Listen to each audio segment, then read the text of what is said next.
ചക്രശംഖകൗമോദഗീ സർസിജം കരുണാസമുദ്രം രാധാസഹായമതിസുന്ദരമന്ദഹാസം വാതാലേശമനിശം ഹൃദി ഭാവയാമി. ശ്രീ ഗുരുവായൂരപ്പാ ശരണം.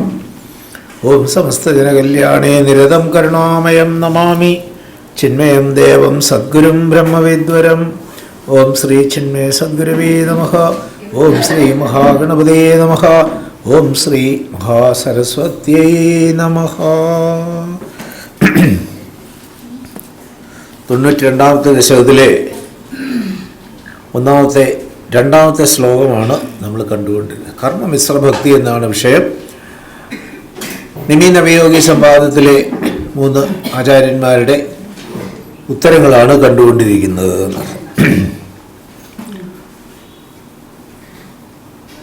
ഭക്തി അതിൻ്റെ പ്രാധാന്യം സൂചിപ്പിച്ചു.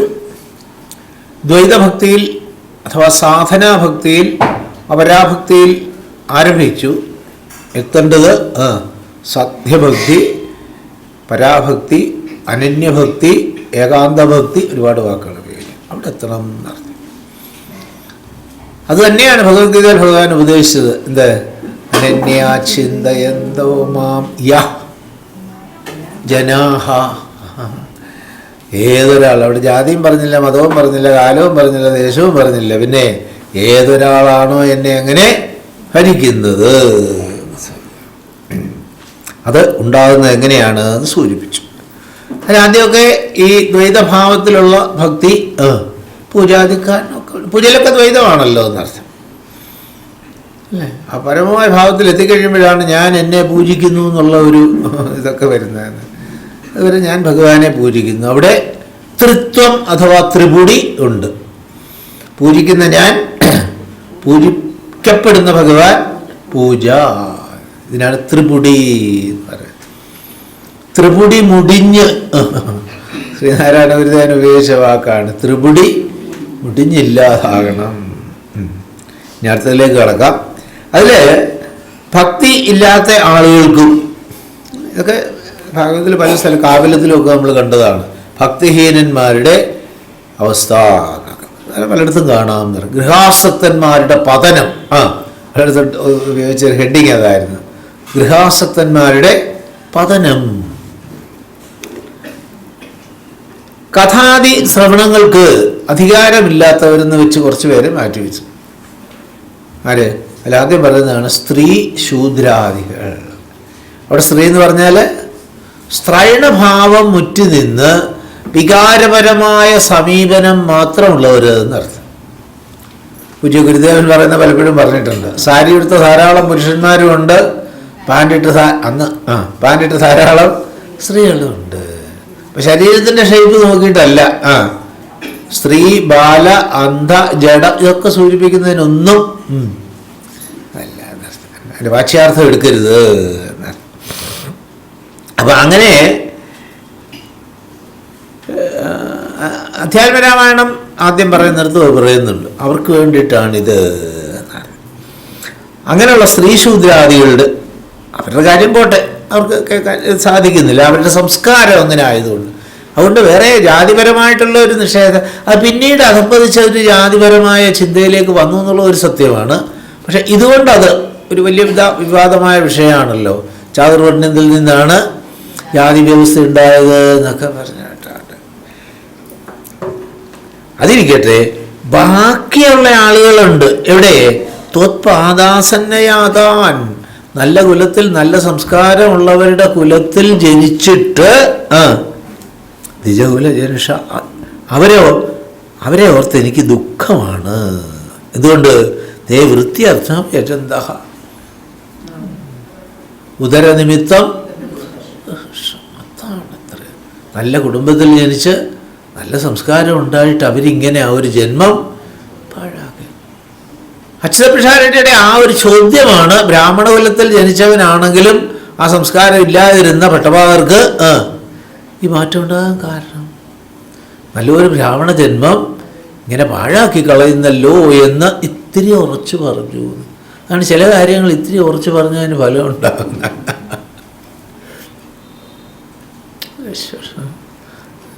ഇപ്പോഴാണ് തിരിച്ചു വന്നിട്ട് സമ്പൂർണ്ണ ശരണാഗതി.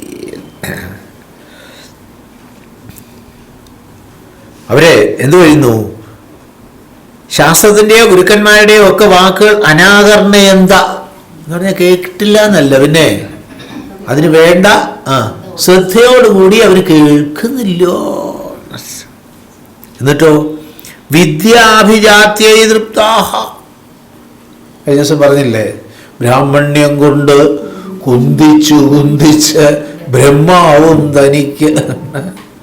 ബ്രഹ്മാവൊക്കെ ഞാനാണ് അതിലൊക്കെ. കോന്യോസ്തി സദൃശോ മയ. രുക്മിണി സംവാദത്തിൽ പറയല്ലേ, ആഠ്യന്മാരാരും എന്നെ ഭരിക്കാറില്ല, അകിഞ്ചനന്മാരോ നമ്മുടെ ഭാഷ പറഞ്ഞ വാസികളാണ് എന്നെ രുക്മിണി അതിനൊക്കെ ഭംഗിയായിട്ട് ഉത്തരം പറഞ്ഞു കൊടുക്കുന്ന കണ്ടോ. അവര് അഹങ്കാരം കൊണ്ട് കിമുന വിധ എന്തൊക്കെയാ കാട്ടിക്കൂട്ടുന്നു. പക്ഷെ അവരോട് എനിക്കൊന്നും പറയാൻ നിവൃത്തിയില്ല. പക്ഷെ എനിക്ക് ഭഗവാനോടൊരു പ്രാർത്ഥനയേ ഉള്ളൂ. എന്ത്? അതാണ് വായിച്ചപ്പോൾ ശ്രദ്ധിച്ചോണേ എന്ന് പറഞ്ഞത്. എന്ത്? താദൃശം മാകൃധാമാ. എപ്പോഴും അതിങ്ങനെ അതിൽ ഒരുപാട് സൈക്കോളജി ഉണ്ട് എന്നർത്ഥം.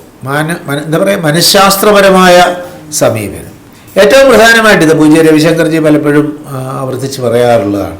മറ്റൊരാളുടെ കുറ്റം ഇങ്ങനെ പറഞ്ഞുകൊണ്ടിരിക്കുക, അല്ലെ കുറ്റം കണ്ടുകൊണ്ടിരിക്കുക എന്ന് പറഞ്ഞാൽ അത് നമ്മിൽ ആ വാസന രൂഢമൂലമാകും. അതിനിടയാക്കാതിരിക്കുക അല്ലേ. സദാഭാവേദി സദാ തദ്ഭാവഭാവിത. ഇത് ഗീതഭഗവാൻ ഉപയോഗിച്ച വാക്കാണ്. സദാ തദ്ഭാവ ഭാവിത. നിരന്തരം അതിങ്ങനെ ധ്യാനിച്ച് അവരങ്ങനെ അങ്ങ് ആയിത്തീരും എന്നർത്ഥം. വേട്ടാളൻ്റെ പോലെ അല്ലേ.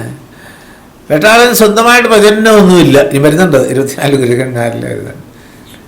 പക്ഷെ ഒരു പുഴുവിനെ കൊണ്ടുവന്ന് അതിലിട്ട് ഇടയ്ക്കിടയ്ക്ക് വേട്ടാളം വന്ന് ഇങ്ങനെ 4 കുത്തു കൊടുത്തിട്ട് പോകും. അപ്പം ഈ പുഴുവിന് ബല അതിബല കിട്ടിയ പോലെ വിശപ്പുമില്ല, ദാഹവുമില്ല, ഒരേ ഒരു ചിന്ത. എന്ത്? ഇപ്പം വേട്ടാളൻ വരും, കുത്ത് കിട്ടും. അങ്ങനെ വേട്ടാളനെ ധ്യാനിച്ച് ഈ പുഴു വേട്ടാളനായിട്ട് പറഞ്ഞു പോകും. അതുകൊണ്ട് എന്താ താദൃശമാക അവരെ നമുക്ക് നന്നാക്കാൻ നമുക്ക് മോറൽ ഓർ ലീഗൽ റെസ്പോൺസിബിലിറ്റി ഉണ്ടെങ്കിൽ അത് ചെയ്യണം തീർച്ചയായിട്ടും. ഇപ്പം രക്ഷകർത്താക്കൾ എന്നുള്ള നിലയ്ക്ക് കുട്ടികളെ അല്ലേ, അഥവാ വിധേയത്വമുള്ള ഭാര്യ ഉണ്ടെങ്കിൽ ഭാര്യയെ തിരുത്താം, അല്ലെ ഭർത്താവിനെ ഇതൊക്കെ. അല്ലാത്തടത്തോ താദൃശമാകൃധാമാം.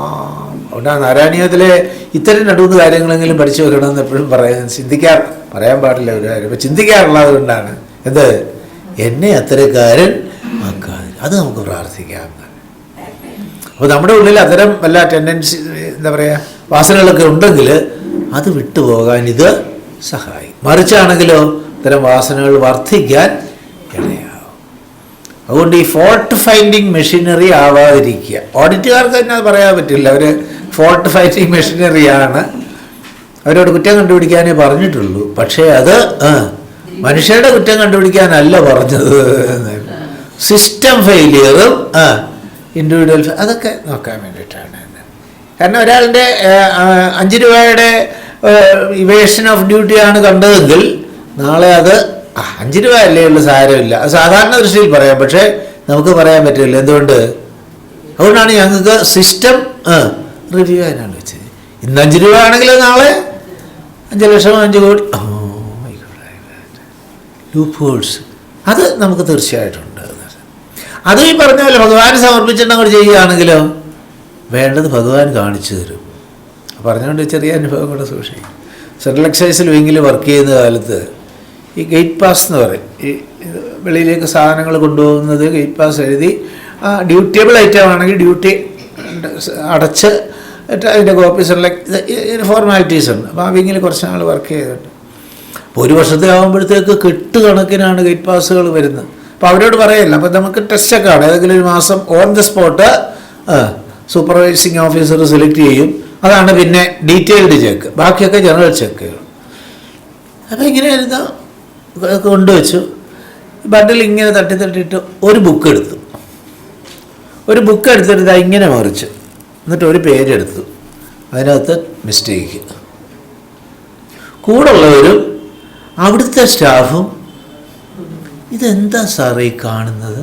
ഇത് നമ്മുടെ ഇവിടേക്ക് പറയാനല്ലേ ഗുരുനാഥൻ എങ്ങനെയാണ് ഭഗവാൻ എങ്ങനെയാണ് നമ്മുടെ ഔദ്യോഗിക ജീവിതത്തിൽ നമ്മെ ഇത് ശരിക്കും സംഭവിച്ചു. അതുകൊണ്ടാണ് ഇത് പറയുന്നത്. ഇതെന്താ സാറേ ഇത്? 100 കണക്കിന് ബുക്ക് ഇരിക്കുന്നത് സാർ ഒരു ബുക്ക് എടുക്കുക. കാരണം അവർ കാണുന്നുണ്ട്, വേറെ ഒന്നുമില്ല. അതിൽ നിന്നൊരു ബുക്ക് എടുത്തിട്ട് ചുമ്മാ മറിക്കുക. അതിന് പേരെടുക്കുമ്പോൾ ക്ലിയർ ഉറപ്പാണ്. നമ്മുടെ ജോലി നമ്മൾ ലഭിച്ച ജോലിയാണ്. ഒരിടത്തൊരു ഡിഫോൾക്കേഷൻ, നമ്മൾ ബിഗ് ബോസ് ആയിട്ട് വന്നതിന് ശേഷം ടീമുണ്ട്. അത് ഒരു പോലീസ് ഓഫീസിൽ പാർട്ടി പറഞ്ഞു, സാർ ഇങ്ങനെ ഒരു പ്രശ്നമുണ്ട്. നമ്മൾ പോയി നോക്കിയപ്പോൾ ആണ് ശരിയാണെന്ന് കണ്ടു. ഇത് പറയാൻ പറ്റില്ലല്ലോ, ലക്ഷക്കണക്കിന് രൂപയുടെ അപഹരണം. വളരെ അവർക്ക് ബ്ലാങ്ക് ചെക്ക് പോലെ കൊടുത്തു, ഏത് പാതിരായ്ക്ക് വേണമെങ്കിലും വിളിച്ചോളൂ, കാരണം പോലീസ് ഡിപ്പാർട്ട്മെൻറ്റും കൂടെ അല്ലേ, വളരെ സൂക്ഷിച്ച് മൂവ് ചെയ്യണം എന്ന് പറഞ്ഞ് അങ്ങനെയൊക്കെ ചുരുക്കി പറയാം. അവസാനം കണ്ടുപിടിക്കും എന്ന ബോധ്യം വന്നപ്പോൾ ഇത് ചെയ്തിരുന്ന ക്ലർക്ക് കോയമ്പത്തൂർ പോയി റൂമെടുത്ത് ആത്മഹത്യ ചെയ്തു. പിറ്റേ ദിവസത്തെ പേപ്പറിലൊക്കെ വന്നു. അവിടെയൊന്നും പേര് വരികയല്ല. പിന്നെ ഏരിയയുടെ ഇൻസ്പെക്ഷൻ പാർട്ടി വന്നു, ഇത് കണ്ടുപിടിച്ചു, ഡിഫോൾക്കേഷൻ കണ്ടുപിടിച്ചു. അപ്പം നമ്മുടെ ഒരാൾ തന്നെ നമ്മളോട് വന്നൊരു ചോദ്യം ചോദിച്ചു നമ്മുടെ ക്യാബിനിൽ വന്നു, sir do you think that you are responsible for his death? No sir, അതെങ്ങനെ സാറിന് പറയാം? നമ്മൾ അയാളെ കൊല്ലണമെന്ന് നമ്മുടെ ഉള്ളിലുണ്ടായിരുന്നെങ്കിൽ, ഇല്ലെങ്കിൽ അയാളെ കുറ്റവാളിയാക്കണമെന്ന് നമ്മുടെ ഉദ്ദേശത്തിലുണ്ടായിരുന്നെങ്കിൽ പറഞ്ഞു തരി. അത് വേറെ ഉള്ള മെഷീനറി കാണും. പക്ഷെ ഓഡിറ്റ് മെഷീനറിക്ക് ഇത് ചെക്ക് ചെയ്യുക, കണ്ടുപിടിച്ച്. അതുകൊണ്ട് നമ്മൾ അങ്ങനെ എഴുതുകയുള്ളല്ലോ. അത് ഇങ്ങനെ സംഭവിച്ചിട്ടുണ്ട്, ദിസ് ഈസ് ബ്രോട്ട് നോട്ടീസ്, ഇല്ലേ? കമൻ്റ് അത്രയേ ഉള്ളൂ. അല്ലാതെ ഒരാളിനെയോ ഇതൊന്നും പറയേയില്ല. അന്നിരുന്ന അതൊക്കെ നിങ്ങളുടെ ലുക്ക് ഔട്ട്. ഞങ്ങളുടെ കോൺസ്റ്റിറ്റ്യൂഷൻ നമ്മളെ ഏൽപ്പിച്ചിരിക്കുന്ന ജോലി ഇത് ചെക്ക് ചെയ്യുക, കണ്ടുപിടിക്കുക, കണ്ടുപിടിച്ചത് ഹയസ്റ്റ് ലെവലിലെത്തി കഴിയുമ്പോൾ അത് ഓഡിറ്റ് റിപ്പോർട്ടിൽ വന്ന് പാർലമെന്റിലോ അസംബ്ലിയിലോ പ്ലേസ് ചെയ്യും. ബാക്കി നിങ്ങളല്ലോ മനസ്സിലായി. അതുകൊണ്ട് അതൊരിക്കലും നമ്മുടെ ഉള്ളിൽ ദോഷവാസനയായിട്ട് പറഞ്ഞതിൻ്റെ ഉദ്ദേശം അതിന് വേണ്ടിയിട്ട് ഒരു ഇല്ലസ്ട്രേഷനായിട്ട് ഇത് സൂചിപ്പിച്ചതെന്ന് വിചാരിച്ചു. ക്ലിയർ? അതുകൊണ്ട് എന്താ പ്രാർത്ഥന എപ്പോഴും ഓർത്തോണം, താദൃശം മാകൃത മാം. മാ എന്ന് പറഞ്ഞാൽ അരുത്, മാം എന്ന് പറഞ്ഞാൽ എന്നെ.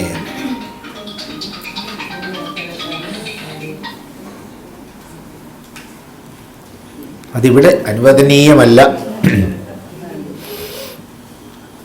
അടുത്ത ശ്ലോകത്തിൽ അങ്ങനെയുള്ള ചില ആളുകളെ വീണ്ടും ചൂണ്ടിക്കാണിച്ചിട്ട് അതേ പ്രാർത്ഥന ആവർത്തിക്കുന്നു. എന്ത്? താദൃശം മാകൃതാമാം. അല്ലേ? ഈ പാപി means one with negative tendencies, ഒരു ഇതോടുകൂടിയുള്ള ഒരു വിഷ്യസ് അപ്രോച്ച് ഒക്കെയുള്ള ആളുകൾ, അവരും അങ്ങനെയുള്ളതൊക്കെ ചെന്നിട്ട് മറ്റുള്ളവരെക്കാട്ടിൽ ഉറച്ചു നാമം ചോദിക്കുമെന്നറിയാം. എന്തിന്? എന്നിട്ട് എത്ര പേര് ശ്രദ്ധിച്ചു എന്ന് നോക്കുമെന്നറിയാം. പ്രത്യേകിച്ച് സ്ത്രീകളൊക്കെ നിൽപ്പുണ്ടെങ്കിൽ അങ്ങോട്ടായിരിക്കും ആദ്യം നോക്കുന്നത്.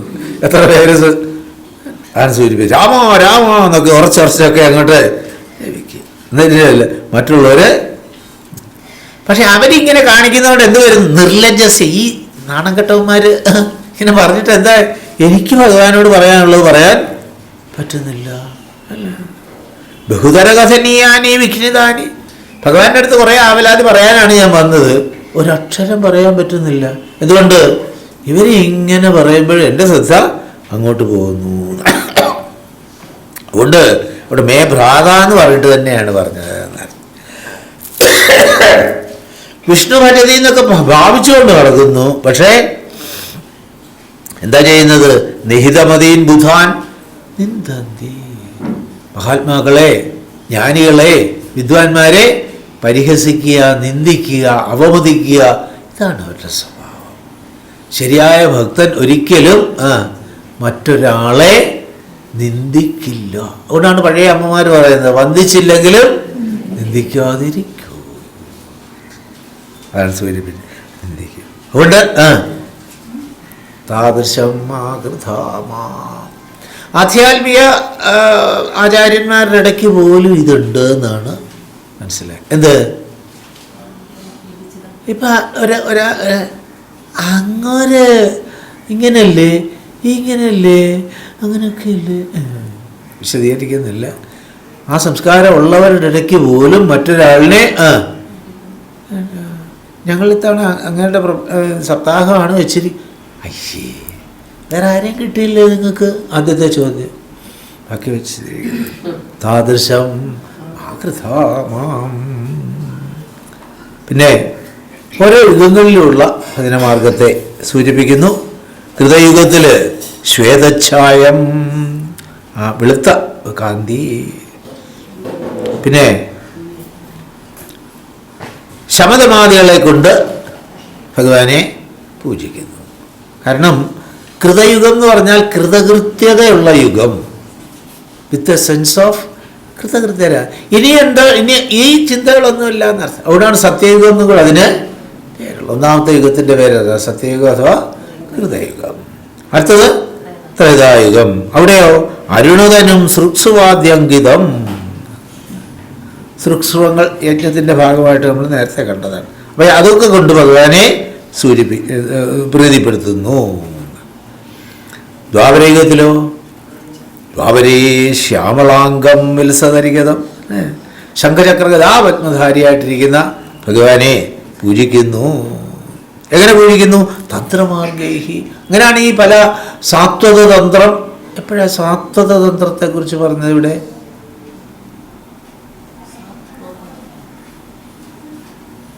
അതൊരു തരം തന്ത്രം. ഉപശ്ലോകൻ്റെ കാര്യം പറഞ്ഞപ്പോൾ പറഞ്ഞു, ഉപശ്ലോകൻ ഈ സാത്വത തന്ത്രത്തിൽ നാരദൻ്റെ അനുഗ്രഹത്തോടു കൂടി മിടുക്കനായി. അങ്ങനെ പല മാർഗമുണ്ട്. നാരദ പഞ്ചരാത്രം അത് ഇങ്ങനെ ഉണ്ട്. അങ്ങനെയൊക്കെ അതിൽ കൊണ്ട് സേവിക്കുന്നു. കലിയുഗത്തിലോ താം സങ്കീർത്തനാദ്യൈഹി ധ്യായൻ കൃതേ ജപന്യജ്ഞൈത്രേതായാം ദ്വാപരാർച്ചയൻ യഥാപ്നോതി തഥാപ്നോതി കലൗ സങ്കീർത്തിയ കേശവം. ഈ 3 യുഗങ്ങളിലൊക്കെ എന്തായിരുന്നു അവർക്ക് അൾട്ടിമേറ്റായിട്ട് സാധിക്കാനുണ്ടായിരുന്നത്? അത് കലിയുഗത്തിൽ നാമസങ്കീർത്തനം യസ്യ സർവപാപപ്രണാശനം. ഭാഗവത്തിലെല്ലാം പറഞ്ഞു നിർത്തിയപ്പം വ്യാസഭഗവാൻ പറഞ്ഞു നാമസങ്കീർത്തനം യസ്യ, ഏതൊരു ഭഗവാന്റെ നാമസങ്കീർത്തനമാണോ സർവപാപപ്രണാശനം. ഏതെങ്കിലും ഒരു പ്രത്യേക കാറ്റഗറി ഒന്നും പറഞ്ഞില്ല എന്നർത്ഥം. ആ ഭഗവാനെ നമസ്കാരം. അതാണ് കലികാലത്തിൻ്റെ. അതുകൊണ്ടാണ് കലിയെ കൊല്ലാതെ വിട്ടത്, അതും പറഞ്ഞു എന്നർത്ഥം. അതുകൊണ്ട് നാമസങ്കീർത്തനം എത്ര ഇത് കണ്ടു. തിരുനാമസങ്കീർത്തനം ജന്മം സഫലമാകാൻ ഒക്കെ സൂചിപ്പിക്കുന്നു. അതുകൊണ്ട് എന്ത് വേണം? കാലേയ കാലാജേതി. ഈ കലികാലം 4 യുഗങ്ങളിൽ വെച്ച് യുഗം 4ലും നല്ലു. അത് തന്നെ. അതുകൊണ്ട് സർവോത്കൃഷ്ടമായി. എന്താ ഗുണം? നാദ്യൈഹി മാർഗൈഹി യവന ചിരാത് ത്വർസാദം. നാമജപം കൊണ്ട് മാത്രം. നാമജപത്തിൻ്റെ ഗുണം എന്താ? ഊരിന്ന് വേണ്ട നിജദാരങ്ങൾ മറ്റിനൊക്കെ വേണം. കൂടി ഇരിക്കുന്നു. ശ്രീരാമചന്ദ്രൻ സ്വർണ്ണ എന്താ സീത കാഞ്ചന സീത ഉണ്ടാക്കി വെച്ചിട്ടല്ലേ? ഇതൊന്നും വേണ്ട. പിന്നെ നാവൊന്നേ വേണ്ടൂ. നമ്മളെന്ത് പറയും? നാവും വേണ്ട. എന്തുകൊണ്ട്? ഗലേമേ ഖിച്ച് ഖിച്ചൊക്കെ ആയിട്ടേ മറ്റേ ഇതിൽ എന്താ പേര്? എന്താ മാല? ആൾവാരുടെ മുകുന്ദമാലയിൽ അല്ല പറയും. കഫമൊക്കെ വന്ന് ശബ്ദം എടുക്കാനേ നിവൃത്തിയില്ല. അപ്പോഴും ഭഗവാനെ അനുഗ്രഹിക്കുന്നു. മനസ്സ് ഭഗവാനിൽ ഉറപ്പിച്ചോളൂ. അപ്പോൾ തൊണ്ടയ്ക്ക് എഴുതുന്ന നാമരായണ. ചിലർക്ക് അവസാനം ജപിക്കാനൊക്കെ വരുമ്പോൾ ശബ്ദം മാത്രമേ കാണൂ.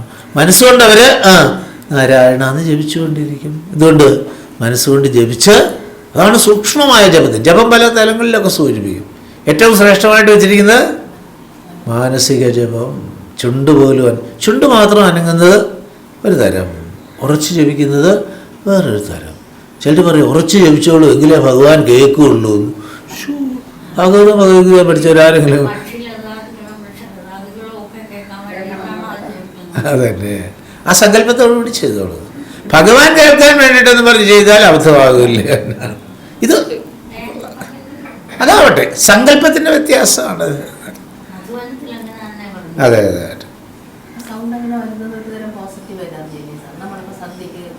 അതിൻ്റെ സങ്കല്പത്തിൻ്റെ വ്യത്യാസമാണ് ഈ പറഞ്ഞതെന്നർത്ഥം. ഈ സങ്കല്പത്തിൽ ജപിക്കും, നല്ല കാര്യം തന്നെ, എന്നായിരിക്കട്ടെ. ലൗഡ് സ്പീക്കറൊക്കെ വെച്ചിരിക്കുന്ന എൻ്റെ ശബ്ദം കൂടുതൽ വെളിയിൽ കേൾക്കാനല്ല, കുറച്ചെങ്കിലും മന്ത്രജപമൊക്കെ വരുമ്പോൾ അന്തരീക്ഷത്തിൽ അതിൻ്റെ ഇതുണ്ടാവും, യാതൊരു സംശയമില്ല. അപ്പോൾ എൻ്റെ ശബ്ദം കേൾക്കട്ടെ, എൻ്റെ 4 പേര് അത് 4 പേര് കൂടുതൽ വന്ന് അത്രയും കൂടെ ലാസ്റ്റ് ഡേയിലേ പാത്രത്തിൽ വലിയ സങ്കല്പ വ്യത്യാസം. അങ്ങനെ വരുമ്പോൾ എന്ത് വരും? ഭഗവാനിൽ യാതൊരു താല്പര്യമില്ല, ഭക്തിരസം ഒന്നും ഇല്ല. ഇത് തന്നെയല്ല, പക്ഷേ ആശാപാശൈഹി നിബദ്ധ്യ ഭ്രമേഹ. അതുകൊണ്ട് വീണ്ടും ഒരു പ്രാർത്ഥനയാണത് എന്നർത്ഥം. എന്തുകൊണ്ട്? എന്നെ അതിൽ ഭ്രമിപ്പിക്കരുതേ. ആശാപാശ നിബദ്ധരായിട്ട് അല്ലേ, എന്താ പറയുന്ന, ആശ മേൽ വിടാതെ കരേറുന്ന മേൽക്ക് മേൽ, അങ്ങനെ പിടിച്ച് വിട്ടുകൊണ്ടേയിരിക്കും. പക്ഷെ പിങ്കളാമ്മയോട് ചോദിക്കും, എന്താ പറഞ്ഞത്? ആശാഹി പരമദുഃഖം നൈരാശ്യം പിങ്കളാ ഗീതം. അങ്ങനൊരു ഗീതം ഇതുവരെ കേട്ടിട്ടില്ലല്ലോ. ഭഗവത്തിലുണ്ടായിരുന്നു 24 ഗുരുക്കന്മാരിൽ ഒരാള് പിങ്കള എന്ന വേശ്യയാണ്. എന്തുകൊണ്ട്? ഒരുങ്ങി കെട്ടിയൊക്കെ കാത്തിരുന്നു. 12 മണിയാണ് സമയം വെച്ച്, ആരും വന്നില്ല. അപ്പൊ ശ്രദ്ധ ഉള്ളിലേക്ക് തിരിച്ചു, ആവർത്ത ചക്ഷു. അപ്പം മനസ്സിലായി എന്ത്? സന്തം സമീപേ രമണം രതിപ്രദം. ആ വാക്ക് തന്നെ ശ്രദ്ധിക്കൂ, രമണം രതിസുഖം തന്നെ തന്ന് എന്നെ, അതിനാണല്ലോ കാത്തിരുന്നത്. അത് ഉള്ളിൽ തന്നെ ഇരിക്കുന്നു. ആര്? രതിപ്രദനായ രമണൻ. അതാണ് രാധാരമണ മുകുന്ദ. ഈ രമണൻ ഉള്ളിൽ തന്നെ ഇരുന്ന് രമിപ്പിച്ചുകൊണ്ടിരിക്കുക. ആ രമണൻ ഉള്ളതുകൊണ്ടാണ് തസ്യഭാസ എന്ന് പറഞ്ഞതുപോലെ മറ്റുള്ള കാര്യത്തിലൊക്കെ രസം. പിന്നെ ഒരു പ്രയാസവും വന്നില്ല. വേഷം അഴിച്ചോ എന്തോ സ്വസ്ഥമായിട്ട് കിടന്നുറങ്ങിയെന്നാണ്. വളരെ പെട്ടെന്ന് വരാത്തവരോട് വൈരാഗ്യം വരികയല്ലേ ചെയ്തത്, വരാത്തവരോട് സന്തോഷം തോന്നി. ഇന്ന് ആരും വരാത്തതുകൊണ്ട് എനിക്കിങ്ങനെ ശ്രദ്ധ തിരിഞ്ഞല്ലോ. എത്രയോ പേർക്ക് അനുഭവം ഉണ്ടാകാറുണ്ട്. അതുകൊണ്ട് ഭഗവാനെ പൂജിക്കുക എന്നൊരു മിഷൻ, ദൗത്യം പൂർണ്ണമാക്കാൻ എനിക്ക് സാധിക്കട്ടെ എന്ന് സൂചിപ്പിച്ചു. പിന്നെ കലിയെ കൊല്ലാതെ വിട്ടതിൻ്റെ കാര്യം 8ാമത്തെ ശ്ലോകത്തിൽ സൂചിപ്പിച്ചു. പക്ഷേ ഭജനാദികളിൽ നിന്ന് ഈ കലി ചിലരെ അധർമ്മപ്രധാനിയാണ്. അപ്പോൾ അധർമ്മവാസനകൾ പലരുടെ ഉള്ളിൽ ഉണ്ടാക്കിയിട്ട് സദ്വാസനകളിൽ നിന്ന് പിന്മാറും. അതുകൊണ്ട് ഭഗവാൻ ഒരു കാര്യം ചെയ്യണം. എന്ത്? ഏനം ശിക്ഷയോ, കലിയെ ഒന്ന് ശിക്ഷിക്കുക. എന്തുകൊണ്ട്? സജ്ജനങ്ങളെ ഉപദ്രവിക്കരുത് എന്നൊന്ന് പ്ലീസ് ഒന്ന് റെക്കമെൻഡ് ചെയ്യണേ എന്ന്. അതുകൊണ്ടാണല്ലോ മറ്റേ 4 അതിൻ്റെ കൂടെ 1 കൂടെ കൊടുത്തത്, അതാണല്ലോ എന്നർത്ഥം അല്ലേ. അതിൽ താല്പര്യമുള്ളവർക്ക് ഇതിലും താല്പര്യമില്ല, ഇതിൽ താല്പര്യമുള്ളവർക്ക് അതിലുമില്ല. വാഴക്കുന്നം വളരെ പ്രസിദ്ധനായ ഭാഗവതാചാര്യൻ, അദ്ദേഹം ഇങ്ങനെ ഭാഗവതം പറഞ്ഞുകൊണ്ടിരുന്നപ്പോൾ 2 നമ്പൂരി കുട്ടികൾ വന്ന് കൂക്കി പരിഹസിച്ച് കൂക്കി വിളിച്ച് അതെങ്ങനെ ചിരിച്ചുകൊണ്ടിരുന്നു. കുറച്ച് നേരം കഴിഞ്ഞപ്പോൾ നിവൃത്തിയില്ലല്ലോ, എല്ലാവരും പോയി കഴിഞ്ഞപ്പോൾ ആരോ ചെന്ന് ചോദിച്ചു, തിരുമേനി എന്താ അവരോട് ഒരക്ഷരം മിണ്ടാതിരുന്ന്? എന്ത് പറയാനാ, ഒരാൾ ഇങ്ങോട്ട് വരും പിന്നെ പോകില്ല, ഒരാൾ അങ്ങോട്ട് പോകും പിന്നെ ഇങ്ങോട്ട് വരികയില്ല. അങ്ങോട്ട് പോയത് EMS, ഇങ്ങോട്ട് വന്നത് ആഞ്ഞം. പറഞ്ഞ വാചകം ഇതാണെന്ന് പറഞ്ഞു കേട്ടിട്ടുണ്ട്, നമുക്കറിയാം. ഒരാൾ ഇങ്ങോട്ട് വരും പിന്നെ പോകില്ല, ഒരാൾ അങ്ങോട്ട് പോകും പിന്നെ ഇങ്ങോട്ട് വരും.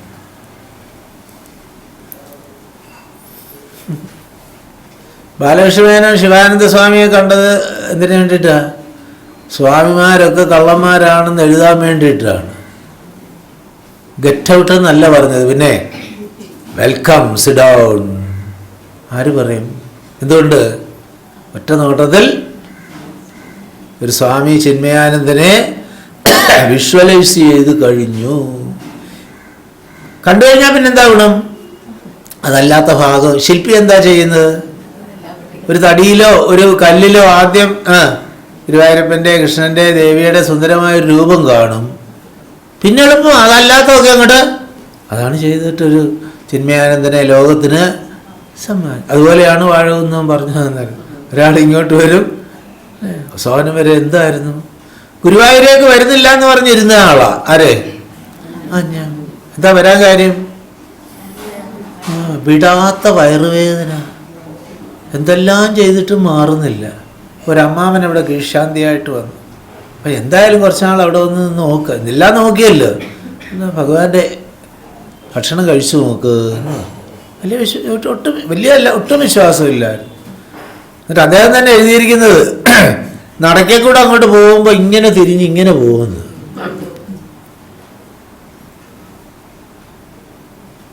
പക്ഷേ 2 ദിവസം 3 ദിവസം പ്രസാദം കഴിച്ചു കഴിഞ്ഞപ്പോഴേ കാലങ്ങളായിട്ട് മാറാതിരുന്ന വയറുവേദന അങ്ങ് പോയി. അപ്പോൾ എന്തോ ഇവിടെ ഉണ്ടല്ലോ എന്ന് വിചാരിച്ചു. ഒരു ദിവസം ഇങ്ങനെ കണ്ണിട്ടൊന്ന് നോക്കി, എന്താ പറഞ്ഞ പോലെ ഫ്ലാറ്റ്. അതാണ് ആഞ്ചത്തിൻ്റെ അവസ്ഥ. നോക്കൂ, ആരായിട്ട് മാറിയ അവസ്ഥ.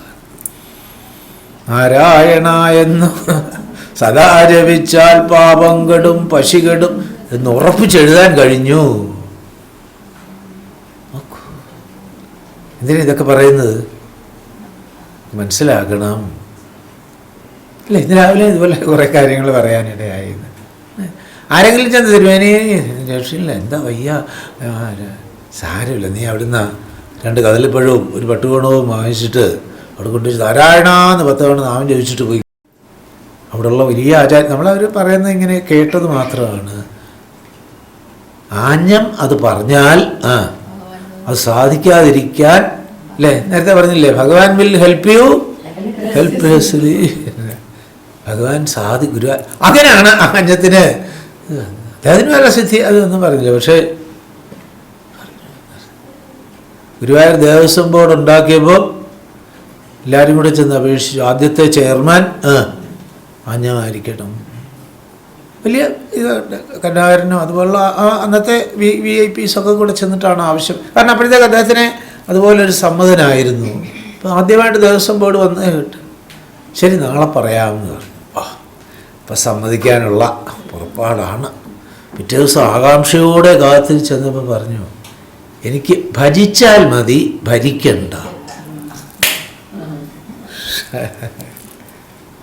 ഒരക്ഷരം മാറ്റി പറഞ്ഞു. എന്ത്? ഭജിച്ചാൽ മതി, ഭരിക്കണ്ട. പ്രസിദ്ധമായിട്ടിങ്ങനെ അവിടെ പറഞ്ഞു കേട്ടതാണ്. മനസ്സിലായില്ലേ? ഭജ സേവ, ഭഗവാനെ സേവിച്ചാൽ മതി. ഭഗവാൻ എന്നെ ഭരിക്കട്ടെ എന്ന് ചിന്ത വന്നവർക്ക് ഭഗവാനെ ഭരിക്കണമെന്ന് തോന്നില്ല. മനസ്സിലായില്ലേ? അതാണ് ഇവിടെ സൂചിപ്പിക്കുന്നത്. അതുകൊണ്ട് ഭജന സദ്വാസനകൾ ഉണ്ടാകുന്നതിൽ നിന്ന് തടയുന്ന കലിയെ ഒരു റെക്കമെൻഡേഷൻ. പിന്നെ പ്രസിദ്ധമായ ഗകാരം ആവർത്തിക്കും. ഗംഗ, ഗീത, ഗായത്രി, ഗോപീചന്ദനം. ഗ. പിന്നെ സാളഗ്രാമ പൂജ, ഇതൊക്കെ ചെയ്തോളൂ. എന്നിട്ടോ ഏകാദശി. ഇതിന് ഏകാദശി 5 5 10 മനസ്സും ചേർന്ന് 11 ഇന്ദ്രിയങ്ങളെ നിയന്ത്രിക്കാൻ വേണ്ടി ഏകാദശം അവിടെ സൂചിപ്പിക്കുന്നത്. അല്ലെങ്കിലോ ഏകാദശ സ്കന്ധം പഠിക്കാനുള്ള ദിവസമാണ്. അങ്ങനെ ചിന്തിച്ചു. അത് ഇതുവരെ എങ്ങും പറഞ്ഞു കേട്ടില്ലല്ലോ. ഏകാദശി ദിവസം. പക്ഷെ നമ്മൾ അങ്ങനെയല്ല. എന്ത്, ഏകാദശിക്ക് 4-5 ദിവസം മുമ്പേ പറയും 10-ാം തീയതി ഏകാദശിയാണ്, ചാമേരി വാങ്ങിച്ചിട്ടില്ല, മറ്റേത് വാങ്ങിച്ചിട്ടില്ല. ഷഷ്ടി വ്രതക്കാരെ പോലെ. ആരും പരിഹസിക്കല്ലേ, അത് തെറ്റിദ്ധരിക്കരുത് അല്ലേ. ഷഷ്ടി എന്ന് പറഞ്ഞാൽ എന്താ അർത്ഥം? പച്ചരിച്ചോറും ചമ്മന്തി അമ്പലത്തിൽ നിന്ന് കിട്ടും. ആരെയും പരിഹസിക്കാമെന്ന് വിചാരിക്കരുതേ. ഈ തലത്തിലേക്ക് നമ്മൾ താണു പോകരുത് എന്ന് അപേക്ഷിക്കാൻ വേണ്ടിയിട്ട് പറയുകയാണ്. ഇതൊന്നും അല്ല ഇതിൻ്റെ ലക്ഷ്യം. ഏകാദശിക്ക് അരി കഴിക്കാൻ പാടില്ല, അരി അരച്ച ദോശയൊക്കെ കഴിക്കുക, അതാണ്. ഇതൊക്കെയാണ് ചർച്ചാ വിഷയം. ആളുകൾ കൂടിയിരുന്നിട്ടേ ഏകാദശിക്ക് എന്തൊക്കെ കഴിക്കാം വിളിച്ചു ചോദിക്കും. അമേരിക്കയിലിരുന്നിട്ട്, അമ്മേ അന്ന് പച്ചരി കഴിക്കാമോ, ചമ്മന്തി ചുമന്നത് വേണോ വെളുത്തത് വേണം. ഭാഗവതത്തിൽ ഏത് അധ്യായം വായിക്കണമെന്ന് ചോദിക്കുകയില്ല. താദൃശം ക്ലിയർ. ഇതൊന്നും അല്ല നമ്മളെ ആചാര്യന്മാർ പൂർവ്വസൂരികൾ വിഷ്വലൈസ് ചെയ്തിരിക്കുന്നത്. വിഷയ അഭിദതുഹു, ആ വാക്ക് ശ്രദ്ധിക്കൂ. വിഷയ അഭിദതു. ഋഷിമാര്, ഋഷിപ്രോക്തമാണ് നമ്മുടെ സംസ്കാരം. അതുകൊണ്ടാണ് ആർഷം എന്ന വാക്ക് ഉപയോഗിക്കുന്നത്. അതുകൊണ്ട് ഭഗവാനോട് പ്രാർത്ഥിക്കുന്നു. ഭഗവാനെ പൂർണ്ണമായിട്ട് ശരണം പ്രാപിച്ചിട്ടുണ്ടെങ്കിൽ, 10ാമത്തെ ശ്ലോകം, താം ശരണം ഉപഗതഃ. പൂർണ്ണമായിട്ട് ഭഗവാനെ ശരണം പ്രാപിച്ചിട്ടുണ്ടെങ്കിൽ ഭഗവാൻ നമ്മുടെ ഉള്ളിലിരുന്നു. അഖിലം അഭിത്വം ചിത്തസ്ഥിതഃ. ചിത്തസ്ഥിതം എന്ന് പറഞ്ഞാൽ ഉള്ളിലിരുന്നു കൊണ്ട്. സ്ഥം എന്നുള്ളത് സൂചിപ്പിക്കുന്ന ഇരിക്കുന്നതിന്. ഇരുന്നു കൊണ്ട് എന്ത് ചെയ്യും? അപനുദസി, വിരുദ്ധ വാസനകളെയെല്ലാം നീക്കിത്തരും. പക്ഷെ എന്താ വേണ്ടത്? ഇത് ത്വാം ശരണം ഉപഗത, സമ്പൂർണ്ണ ശരണാഗതി, ടോട്ടൽ സറണ്ടർ. ഇതാണ് എന്താ പറയുക, ദണ്ഡ നമസ്കാരത്തിൻ്റെ തത്വം. പൂർണ്ണമായിട്ട് നമ്മെ ഭഗവാൻ പാദങ്ങളിൽ സമർപ്പിച്ചു കഴിയുമ്പോൾ ഈ അനുഭവം നമുക്ക് ഉണ്ടാകും. ഇന്നലെ വായിച്ചതിൽ കണ്ടു, ഭക്തിരുദ്ധൂത പാപ. ഭക്തി കൊണ്ട് നൂതി കുറഞ്ഞതുപോലെ പാപമൊക്കെ വായോരിവ ഖനാവലി, കാറ്റിൽപ്പെട്ട മേഘക്കൂട്ടങ്ങൾ പോലെ. ഇതെല്ലാം ഫ്ലൈറ്റിലൊക്കെ പോയിട്ടുള്ളതൊക്കെ കാണാൻ രസമാണ് അല്ലേ. എന്ന് പറഞ്ഞാൽ എന്താ അർത്ഥം? അതിന് പിന്നെ സ്വതന്ത്രമായിട്ട് യാതൊന്നുമില്ല. അങ്ങനെ ആ ദശകം സമർപ്പിക്കാം. 93ാമത്തെ ദശകം. എന്താ വിഷയം? 24 ഗുരുക്കന്മാർ. 24 ഗുരുക്കന്മാർന്ന് പേരുണ്ടെങ്കിലും ഒടുവിൽ കൊണ്ടൊരു ഗുരുവിനെയും കൂടെ ചേർക്കും. അങ്ങനെ 25 ഗുരുക്കന്മാരാണ്. പക്ഷെ അത് സ്വന്തം ദേഹമായതുകൊണ്ട് വേറെ ആയിട്ട് കണക്കാക്കിയിട്ടില്ല. കൂട്ടത്തിൽ പറഞ്ഞു 24 ഗുരുക്കന്മാർന്ന് സൂചിപ്പിക്കുന്നത്. ഇത് ദത്താത്രേയ ഗീത എന്ന് ഈ ഭാഗത്തിനൊരു പേരുണ്ട്. ദത്തനും ആത്രേയനുമായ ആള്. അതുകൊണ്ട് നേരത്തെ പറഞ്ഞതാണ്, അവതാര ഭാഗം പറഞ്ഞത്.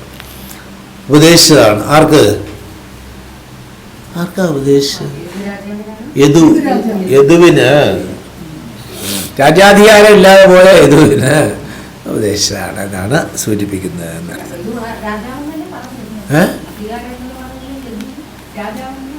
അതെ, ഒക്കെ പിന്നത്തെ കഥയല്ലേ. രാജാവായിട്ടില്ല യദു. ഇല്ല. പക്ഷെ ഇവരൊക്കെ യദു മഹാരാജാവെന്ന് പറയാറുണ്ട്. കിരീടം വെക്കാത്ത രാജാവായിട്ടിരുന്ന് കാണും. ഏതായാലും പറയുന്ന യദുവംശത്തിന് അത് കിട്ടിയത് കൃഷ്ണൻ വന്നതോടുകൂടിയാണ് എന്നാണ്. പക്ഷെ ഇതിലൊക്കെ യദു രാജാവെന്ന് സൂചിപ്പിക്കാറുണ്ട്. ഇപ്പം കിരീടം വെക്കാതെ ഭരിച്ചു കാണുമായിരിക്കും, അത്രയേ ഉള്ളൂ. കിരീടം വെക്കാതല്ലേ കൃഷ്ണൻ ഭരിച്ചത് രാജാവായിട്ട്. അതുപോലെ ചെയ്തിരിക്കും. പോട്ടെ, നമുക്കതല്ലല്ലോ ഇഷ്യൂ എന്നറിയാം അല്ലേ. ഇത് ലേഖ വായിച്ചോളൂ. 93. നമോ ഭഗവതേ വാസുദേവായ ദശകം 93, 24 ഗുരുക്കന്മാർ. ബന്ധുസ്നേഹം വിചക്ഷ്യാം തവ ഹി കരുണയാ ത്വയ്യപാവേശിതാത്മാ സർവം ത്യക്ത്വാ ചരേയം സകലമപി ജഗദ്വീക്ഷ്യമായാവിലാസം നാനാത്വോത്ഥാന്തിജന്യാത് സതി ഖലു ഗുണദോഷാവബോധേ വിധിർവാ വ്യാസേതോ വാ കഥം തൗ നിഹിതമതേ വിഹിതവൈഷമ്യബുദ്ധേ ശുതൃഷ്ണാലോപമാത്രേ സതതകൃതധിയോ ജന്തവഃ സന്ധ്യനന്ദാസ്തേഭ്യോ വിജ്ഞാനവത്വാത് ഋഷൈക പരസ്തജ്ജനിർത്തുനിലഭൈവ തത്രാപ്യാത്മാത്മനസ്യാ സുഹൃദപി ച രിപുർയസ്തു ഇന്യസ്തചേതാസ്തപോ ചിത്തേ ഉപായം സ്മരതി സഖി സുഹൃത് സ്വാത്മവൈരീ തദോന്യതാം ത്വത്കാരുണ്യേ പ്രവൃത്തെ കൈവനകി ഗുരുർ ലോകവൃത്തെ വിഭൂമൻ സർവാക്രാന്താഭിഭൂമിർ നഹി ചലതി തദാ സക്ഷമാം ശിക്ഷയേയം നിമ്മീയാമീശ തത്തത് വിഷയപരിചയേപ്യപ്രസക്തിം സമീരാത് വ്യാപ്തത്വം ചാത്മനോ മേ യജന ഗുരുവശാത് കാതു നിർലേപദാചാം സ്വച്ഛസ്യാം പാവനോകം മധുര ഉദകവത്പന്യവന്മാ സ്മഗൃണ്ണാം സർവാന്നീനോ വിദോഷം തരിഷുതമിവ മാം സർവഭൂതേശവേയാം പുഷ്ടിർനസ്തി കലാനാം ശശിനൈവ തനോർ നാത്മനോസ്തീതി വിദ്യാം തോയാദിവ്യസ്തമാർത്താണ്ഡവദപി ച തനുഷേഗദാം ത്വത്പ്രസാദാത് സ്നേഹാപ്യാദാത്തപുത്ര പ്രണയമൃതകപോദായിതോ മാസ്മഭൂവം പ്രാപ്തം പ്രാഷ്ടൻ സഖേയ ശുദ്ധമതിശയുവത് സിന്ധുവത് ശ്യാമഗാധ മാ പപ്തം യോഷിതാദൗ ശിഖിനിശലഭവത് ഭൃംഗവത്സാരഭാഗീ ഭൂയാസം കിന്തു തത് ധനചയനവശാത് മാഘമീശ പ്രണേശം മാ ബധ്യാസം തരുണ്യാ യജൈവ വശയാ നാജയേയം ധനൗകം അർത്ഥാന്യസ്തം കിമാദീധരൈവ മൃഗവന്മാമൃഗം ഗ്രാമ്യഗീതൈഃ നാത്യാസച്ചേയപോചേ ചൈവ ബലിശേ പിംഗളാവന്നിരാശക സുഭ്യാം പർത്തൃവ്യയോഗാത് ഇവ വിഭോ സാമിശോന്യൈർനഹന്യൈ വർത്തേയ തെക്തമാന സുഖമതി ശിശുവന്നിസ്സഹായശ്ചരേയം കന്യായേകശേഷോ വലയൈവ വിഭോ വച്ചിദാന്യോന്യഘോഷഃ ത്വച്ചിത്തോ നാവബുദ്ധ്യൈ പരമിഷു കൃതിവ സ്മാഹൃദായാനഘോഷം ഏകേഷ്വന്യപ്രണേദേഷാഹിരിവ ഇദം വിപ്രദേഹം ശുദ്ധേകാകന്ദ മാമാക്ഷിവ വിഷയരസേ പാഹി മാം മാരുദേശ മാമാക്ഷിവ വിഷയരസേ പാഹി മാം മാരുദേശ സർവത്ര ഗോവിന്ദ ഗോവിന്ദ വിഷയരസേ മാമാ ക്ഷിവ വിഷയങ്ങളിലേക്ക് തള്ളിവിടാതെ ഭഗവാനെ കാത്തുരക്ഷിക്കണേ. അതുകൊണ്ട് ക്ഷുദ്രമായ ഇന്ദ്രിയ സുഖത്തിൽ വീണു പോയാൽ പിന്നെ അവിടുന്ന് കരകയറാൻ പ്രയാസമാണ്. എത്രയോ കഥകളിൽ നമ്മൾ കാണും.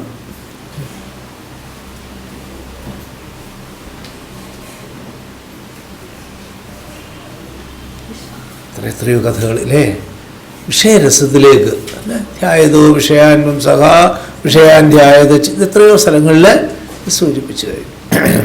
രാമളൻ്റെയൊക്കെ കഥയിൽ സ്പഷ്ടം. നല്ല സംസ്കാരം ഉണ്ടായിരുന്നല്ലോ, ഗുരുവിൻ്റെ ശിക്ഷണത്തിലാണ് ബോധപൂർവമായിട്ട് ശ്രമിക്കുകയും ചെയ്തു, എന്നിട്ടും വീണു. അതുകൊണ്ട് ഏറ്റവും വലിയ പ്രാർത്ഥന, ഇതിനെയാണ് പ്രാർത്ഥന എന്ന് പറയുന്നത്. അല്ലാതെ അത് വേണോ ഇത് വേണോ എന്നൊക്കെ പറയുന്നത് അർത്ഥന അഥവാ യാചന അഥവാ പച്ച മലയാളത്തിൽ തെണ്ടൽ. തെണ്ടി എന്ന് വിളിക്കപ്പെടാൻ ആരെങ്കിലും ഇഷ്ടപ്പെടാറുണ്ടോ എന്നാണ്. അത് തൊഴിലാക്കിയിരിക്കുന്നവരെ പോലും അങ്ങനെ വിളിക്കാൻ പാടില്ല എന്നാണ് സ്പഷ്ടമായിട്ട് ഉറപ്പിക്കണം. അതുകൊണ്ട് ഇവിടെ പ്രാർത്ഥന എന്താ? ഇതൊക്കെയാണ് ശരിക്കും പ്രകർഷണയുള്ള ശ്രേഷ്ഠമായ യാചന എന്നർത്ഥം. വിഷയരസേ മാമ ക്ഷിപ, എന്നെ ഏർപ്പെടുത്തരുതേ. അതുകൊണ്ട് ഭഗവാനിലെ ശരണാഗതി പ്രാപിച്ചാൽ നേരത്തെ സൂചിപ്പിച്ചതുപോലെ ഭഗവാൻ അത്തരം അവസരങ്ങളിൽ നമ്മെ കൈപിടിച്ചപ്പുറത്ത് കടത്തിവിടും എന്നർത്ഥം. അഥവാ വിഷയങ്ങളെ ഇങ്ങോട്ട് അടുക്കാൻ സമ്മതിക്കാതെ മാറ്റിവിട്ടോളും. സെക്യൂരിറ്റിയെ വാതിക്ക് നിർത്തുന്ന പോലെ. ഇങ്ങോട്ട് കടത്തിവിടേണ്ടവരെയൊക്കെ അറിയാം, അരുതാത്തവരെ ആരെയും ഒരാളിനെയും ഇങ്ങോട്ട് കടത്തിവിടുകയല്ല. 24 ഗുരുക്കന്മാർ, നേരത്തെ പറഞ്ഞ 24 സ്വന്തം ദേഹം 25ാമത്തെ ഗുരുവും ആകുന്ന ഭാഗമാണ്. നിമീതവയോഗി സംവാദം ഉപസംഹരിക്കുകയാണ്. ബന്ധുസ്നേഹം വിരഹ്യ. അതുകൊണ്ട് ബന്ധനമാകുന്നത് സ്നേഹമാണ്. പ്രേമം കുഴപ്പമുണ്ടാക്കുകയില്ല, ഭക്തിയും കുഴപ്പമുണ്ടാക്കുകയില്ല. പക്ഷെ സ്നേഹം means love with attachment and expectation. ഒട്ടലോടുകൂടി പ്രതീക്ഷയോടുകൂടിയുള്ള അതിനെയാണ് സ്നേഹം എന്ന് പറയുന്നത്. പ്രേമത്തിൻ്റെ തലത്തിലേക്ക് വന്നു കഴിയുമ്പോൾ പ്രകൃഷ്ടമായി, പ്രേമം എന്നുള്ളതിന് വേണ്ടി പ്രകൃഷ്ടമായ കാമം എന്നൊക്കെ വേണ ഒരു അർത്ഥം കണ്ടുപിടിക്കാം. അതുകൊണ്ട് ആഗ്രഹമൊക്കെ ഉണ്ട്, പക്ഷെ അത് തനിക്കും മറ്റുള്ളവർക്കും ദോഷം ചെയ്യാത്ത ഒരു ഭാവമായിരിക്കും. പ്രേമത്തെക്കുറിച്ചൊക്കെ നമ്മൾ നേരത്തെ കണ്ടു. പ്രേമഭക്തി, ഗോപികമാരുടെ പ്രേമം, പ്രേമസംഗീതം ഒക്കെ നേരത്തെ ചിന്തിച്ചതാണ്, ഓർക്കുക എന്ന്. ബന്ധുസ്നേഹം വിരഹ്യ, ഒട്ടലുണ്ടാക്കുന്ന സ്നേഹമൊക്കെ ഇല്ലാതെ വരട്ടെ. അതുകൊണ്ട് അതിനെന്ത് വേണം? ബുദ്ധിയിൽ ഇത് ഉറപ്പിക്കണം. ഇവിടെ ഒന്നും എൻ്റേതല്ല. ഈ എൻ്റേതെന്ന് വരുമ്പോൾ ആണ് എൻ്റേതല്ലാത്തത് അതിൻ്റെ കൂടെ വരുന്നത്. ശ്രദ്ധിക്കണേ. ഞാൻ എന്ന ഭാഗം വരുമ്പോഴാണ് ഞാനല്ലാത്തത് എന്ന് വരുന്നത്. എൻ്റേതെന്ന് വരുമ്പോഴാണ് എൻ്റേതല്ലാത്തത്. അപ്പം എൻ്റേതിനോടൊക്കെ എൻ്റെ വ്യത്യാസത്തിലാണ്. ഇപ്പം രാഗദ്വേഷങ്ങളിൽ നിന്ന് സൂചിപ്പിക്കുന്നതാണ്. തയോർന വശമാകച്ചേത്. ഭഗവാൻ വിരൽ ചൂണ്ടിക്കാനാണ് അർജുനനോട് പറഞ്ഞത് സംശയം. അവയിൽ ചെന്ന് പെട്ടുപോകരുത്. ബാക്കി എന്താ? ദൗഹ്യസ്യ പരിബന്ധിനവും, അവരാണ് ഏറ്റവും വലിയ ശത്രുക്കൾ. ത്രിവിധം നരകസ്യേതം ദ്വാരം നാശനമാത്മനഃ. മലർക്ക തുറന്നിട്ടിരിക്കുക. ഇതുപോലെ ചെറിയ വാതിലൊന്നുമല്ല, വിശാലമായിട്ട് തുറന്നിട്ടിരിക്കുകയാണ് ദ്വാരം നാശനമാത്മന. ആത്മനാശത്തിനുള്ള കാമം, കാമക്രോധ ലോഭാദികളെയാണ് സൂചിപ്പിക്കുന്നത്. അതുകൊണ്ട് അതിന് വഴിപ്പെടാതെ നോക്കൂ. ഇന്നലെ പറഞ്ഞു ശൂർപ്പണഖയുടെ എക്സാമ്പിളും കാമത്തിൻ്റെ പ്രതിനിധിയും. കാമം എങ്ങനെ കാമം ഉണ്ടാകാതെ നോക്കണം. ഉണ്ടായി കഴിഞ്ഞ് സപ്രസ് ചെയ്താൽ അത് അപകടം, സാധിച്ചാൽ അത് അപകടം, പലതാണ്. അതുകൊണ്ട് എന്ത് ചെയ്യണം? ഏകാശ്രയത്തിൽ അങ്ങനെ എങ്ങാണ്ട് ഒരു ലൈനുണ്ട്, കാമം ഉണ്ടാകാതിരിക്കണം എന്നുള്ള സന്ദേശം അല്ലേ, അങ്ങനെ കണ്ട ഒരു ലൈനുണ്ട്. ശൂർപ്പണഖയുടെ പാഠം പറഞ്ഞെടുത്താണോ എന്ന് സംശയം, ഓർമ്മയില്ല. ഉള്ളിൽ കാമം വന്നു കഴിഞ്ഞാൽ ഈ അപകടം വരും. അതിൻ്റെ കൂടെ അനിയനും വരും. അനിയനാരാ? കാമാനുജനാണ് ക്രോധം. ഉള്ളിൽ കുടുങ്ങി വരും. കൃഷ്ണാവതാരത്തിലും സഹോദരൻ്റെ കൂടാണ്, രാമാവതാരത്തിലും സഹോദരൻ്റെ കൂടാണ്, കാമാവതാരത്തിലും സഹോദരൻ്റെ കൂടെ. അത്ര ചെറിയൊരു വ്യത്യാസം. അതുകൊണ്ട് ബന്ധുസ്നേഹം വിശേഷ്യ. എങ്ങനെ? ഭഗവാന്റെ കാരുണ്യം കൊണ്ട്. കരുണയാ ത്വയ് ഉപാവേശിതാത്മാ, ഭഗവാനിൽ ഉറപ്പിച്ച, അവിടെ ആത്മശബ്ദത്തിന് മനസ്സ് നേരത്തെ പലവണ്ണം പറഞ്ഞതാണ്. ബ്രഹ്മ, ആത്മാ എന്നുള്ള ചില ശബ്ദങ്ങൾക്കൊക്കെ കോണ്ടക്സ്റ്റ് അനുസരിച്ച് അർത്ഥം മനസ്സിലാക്കണം. ഭഗവാൻ നേരത്തെ പറഞ്ഞിട്ടുണ്ട്, മയ്യാവേശ്യ മനോയാം, പിന്നെ മയ്യേവ മനയാധ, ഇതൊക്കെ പറഞ്ഞിട്ടുണ്ട്. അത് പ്രായോഗികമാക്കിയതിൻ്റെ അവസ്ഥയാണ് ഉപേക്ഷിതാത്മ. അങ്ങനെ വരുമ്പോൾ എന്ത് വരും? സർവം ത്യക്ത്വാ ചരേ, സർവധർമാൻ പരിത്യജ, എല്ലാം വിട്ടിട്ട്, എല്ലാം വിട്ടു. പക്ഷെ അവിടുന്ന് ഇങ്ങോട്ട് വന്ന് ആക്രമിക്കാതിരിക്കണമല്ലോ, അത് സൂക്ഷിക്കണ്ടേ. അതിനാണ് ആരും ശ്രദ്ധിക്കാത്ത രീതിയിലുള്ള ഈ അവധൂതന്മാരെ അത്യാശ്രമികൾ എന്ന് പറയാം. അവർ അത്യാശ്രമം എന്ന് പറഞ്ഞാൽ വാനപ്രസ്ഥം സന്യാസം വരെ ഇതിലുണ്ട്. അതിനപ്പുറത്തേക്കുള്ള ഭാവമാണ് അവധൂതന്മാരുടെ.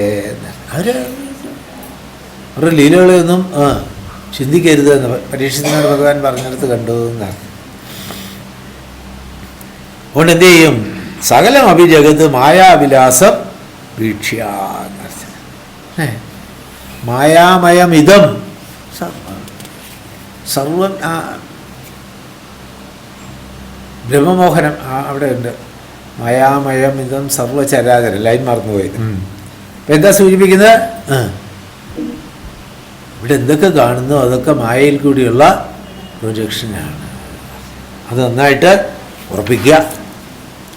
പിന്നെ ഭ്രാന്തിജന്യാത് നാനാത്വാത് ഗുണദോഷാവബോധേ സതി ഖലു. ഇതെങ്ങനെയാണ് ഇതൊക്കെ സംഭവിക്കാൻ കാര്യം എന്താണ്? മായയുടെ, നേരത്തെ സൂചിപ്പിച്ചതാണ്, മായയുടെ രണ്ട് ശക്തികൾ, ആവരണം വിക്ഷേപം. നമ്മൾ പറയുമ്പോൾ അങ്ങനെ പറഞ്ഞാൽ മതി, ആവരണം വിക്ഷേപം. അതുകൊണ്ട് തമോ ഗുണം കൊണ്ട് ആവരണം സംഭവിക്കും. ആവരണം എന്ന് പറഞ്ഞാൽ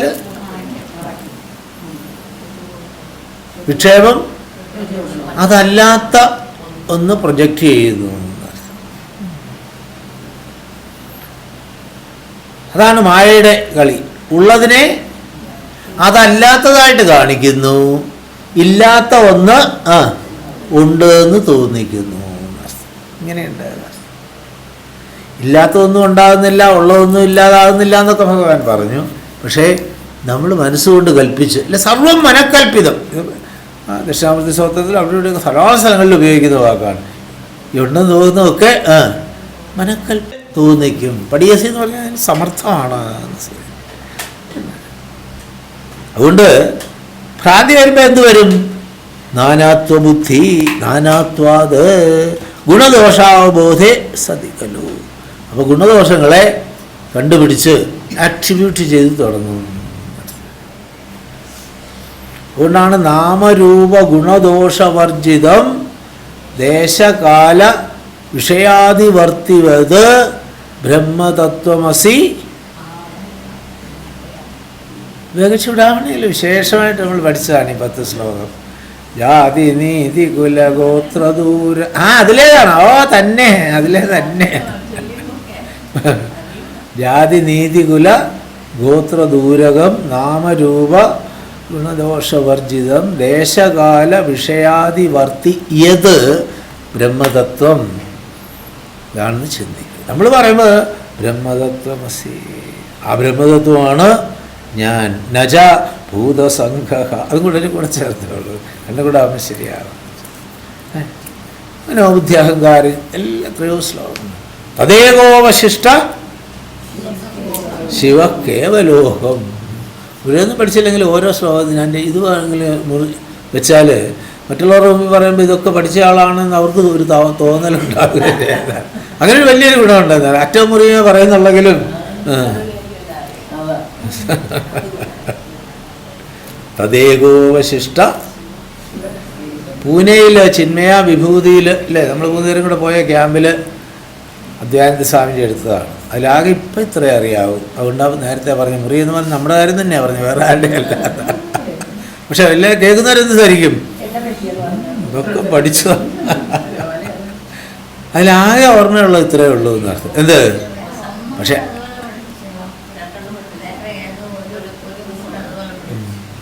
അല്ല, അതിലെ എല്ലാം അവസാനിക്കുന്ന 4th ലൈൻ ഇങ്ങനെയാണ്. തദേകോ വശിഷ്ട ശിവ കേവലോഹം. ബാക്കിയൊക്കെ വിട്ടോളൂ. ജാതി നീതി കുലമോ ഇതുപോലെ ഓരോന്ന് അല്ല അല്ല അല്ല എന്ന് പറഞ്ഞ് വിട്ടതാണ്. ആണെന്ന് പറഞ്ഞത് ഉറപ്പിക്കൂ ഇനി. കുറേ കാലം പറഞ്ഞില്ലേ അല്ല അല്ല അല്ല എന്ന്. നീ ആണ് ആണ് ആണ് എന്ന് പറഞ്ഞ് ഉറപ്പിച്ചോളൂ. ഇതാണ് ഞാൻ എന്ത് തദേകോവശിഷ്ട ശിവ. ഇല്ല പറഞ്ഞില്ല, ഉറപ്പിച്ചോളൂ. എവിടൊക്കെയാണോ അത് ഞാനെന്നും എൻ്റേതെന്നുള്ള ഭാവമുള്ളത്, ഇതൊന്നും ഉറപ്പിച്ചോളൂ. ഗുരുവായൂരപ്പോ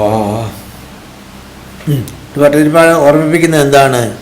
ഗുണദോഷാവബോധേ സതി ഖലു നാനാത്വഭ്രമം, സെൻസ് ഓഫ് പ്ലൂറാലിറ്റി, അത് വരുമ്പോഴാണ് ചിലതിനോട് സ്നേഹം, ചില ഒട്ടലൊക്കെ വരുന്നത് ഒക്കെ സൂചിപ്പിച്ചു. എന്നിട്ടോ അപ്പം വിധി നിഷേധങ്ങളിലേക്ക് വരുന്നു. തള്ളേണ്ടത് തള്ളണം, കൊള്ളേണ്ടത് കൊള്ളണം, കൊല്ലേണ്ടത് കൊല്ലണം. ഇംഗ്ലീഷിൽ എഴുതി അങ്ങനെ വരുന്നു. കൊള്ളാമെന്ന് ഇംഗ്ലീഷിൽ എഴുതി എങ്ങനെ ഇരിക്കും? കൊല്ലാമെന്നും കൂടെ വായിക്കാം. അത് കൊല്ലാം സാഹിബ് ഇംഗ്ലീഷ് പറഞ്ഞ് തള്ളാനോ കൊള്ളാനോ ഒന്നേ ഉള്ളൂ എന്ന് ഉറപ്പിച്ചാൽ ഇതൊന്നും വരുന്നില്ല. അതിനെന്താ വഴി? ത്വയി നിഹിതമതേഹി, നിത്യം ഒന്നേ ഉള്ളൂ എന്ന് ഉറപ്പിച്ചു കഴിഞ്ഞാൽ പിന്നെ എവിടെ നോക്കിയാലും അതേ കാണുന്നുള്ളൂ. നിഹിതമതേ, ഉറപ്പിച്ച ബുദ്ധി, വ്യവസായാത്മിക ബുദ്ധി, നേരത്തെ പറഞ്ഞ വൈഷമ്യ ബുദ്ധേഹി, ഒരിക്കലും ഒരു എന്ത് സ്വീകരിക്കണം എന്ന് ഇവിടെ അതല്ലേ ഉള്ളൂ. പിന്നെ എന്ത് സ്വീകരിക്കണം, എന്ത് തള്ളണമെന്നുള്ള ഒരു ചോദ്യമേ പ്രസക്തമില്ല.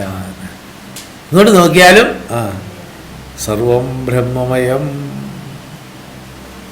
ആ ബോധത്തിൽ അധിഷ്ഠിതമാണിതെല്ലാം. അതല്ലാതെ ഇവിടെ എത്തിയിരിക്കുന്നില്ല. ബാലകൃഷ്ണൻ നായർ സാറിൻ്റെ പുസ്തകമൊക്കെ വായിക്കുന്നവർക്കറിയാം, ഇവിടെ ബോധമല്ലാതെ എന്തുണ്ട്? അതേ ഉള്ളൂ. രണ്ടാമതൊന്നും ഇല്ലല്ലോ. ടോൺ വരുന്നുണ്ട്, ബാലകൃഷ്ണൻ നായർ സാറിൻ്റെ ടോണൊക്കെ വരുന്നുണ്ട്. രണ്ടാമതൊന്നില്ലല്ലോ, ഉണ്ടെങ്കിലല്ലേ ഉള്ളൂ. ഒരു ചോദ്യമായിട്ടാണ് അവതരിപ്പിച്ചത്. വൈഷമ്യം നാനാത്വ ബുദ്ധി ഉള്ളവർക്ക് മാത്രമേ. അപ്പൊ നാനാത്വ ബുദ്ധി തോന്നുമ്പോൾ എന്ത് വേണം? ഒന്ന് തന്നെയാണ് ഇതായിട്ട് തോന്നിക്കുന്നത്. അല്ല, അവിടെ ഏകത്വം കണ്ടെത്താം. ഇഡലിയായിട്ട് വന്നാലും ദോശയായിട്ട് വന്നാലും സാധനം ഒന്നല്ലേ ഉറപ്പിക്കുന്നത്. പക്ഷേ ഈ ഉറപ്പ് വരാൻ ഭഗവാന്റെ കാരുണ്യം വേണം. അതുകൊണ്ട് ഭഗവാന്റെ രൂപത്തെ വിരാട് പുരുഷ ധ്യാനം മുതൽ നമ്മളോട് പറഞ്ഞു തരുന്നുണ്ട് അല്ലേ. ഏറ്റവും സ്ഥൂലമായിട്ടിരിക്കുമ്പോൾ ഏറ്റവും സ്ഥൂലമായ രൂപത്തെ ധ്യാനിച്ചോളൂ. എന്നിട്ട് അതുകൊണ്ടാണ് ഈ ജഗത്ത് മുഴുവൻ ഭഗവാനിലാണെന്ന് കാണിക്കാൻ വേണ്ടിയിട്ടാണ് അതലം സുതലം വിതൽ ഈ ഓരോ ലോകങ്ങൾ ഭഗവാന്റെ ശരീരത്തിലെ ഓരോരോരോ ഭാഗങ്ങളായിട്ട് സൂചിപ്പിച്ചത്. അവസാന കാലിൻ്റെ അടിവശം വരെ ഗുൽഭം. ലളിതാ സഹസ്രനാമത്തിൽ എവിടെ വരുന്നത്? ഗൂഢഗുൽഫ എന്നൊരു നാമമുണ്ട്. അവിടെ വരെ ഉള്ളത് വിശദമായിട്ട് സൂചിപ്പിച്ചത്.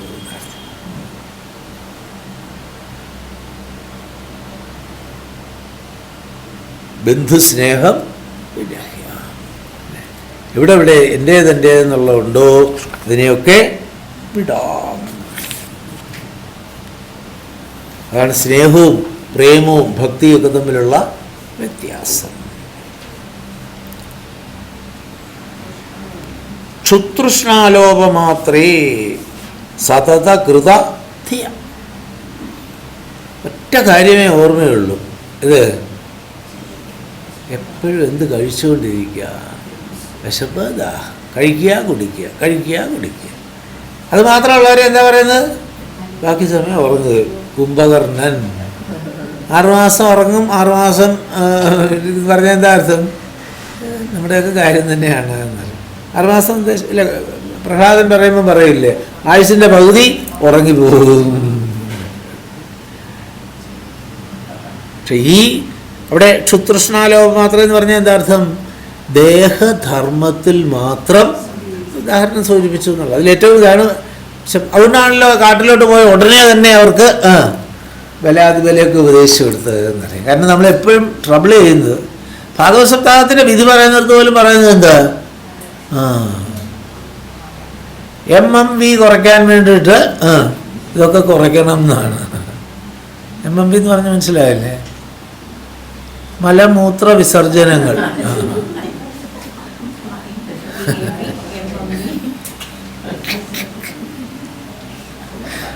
അത് കുറയ്ക്കാൻ വേണ്ടിയിട്ട് ആഹാരവും പാനീയവും ഒക്കെ. ഇപ്പം പിന്നെ അറ്റാച്ച്ഡ് ഭാഗത്തും ആചാര്യന് പ്രത്യേക റൂമൊക്കെ ഉള്ളപ്പോൾ ധൈര്യമായിട്ട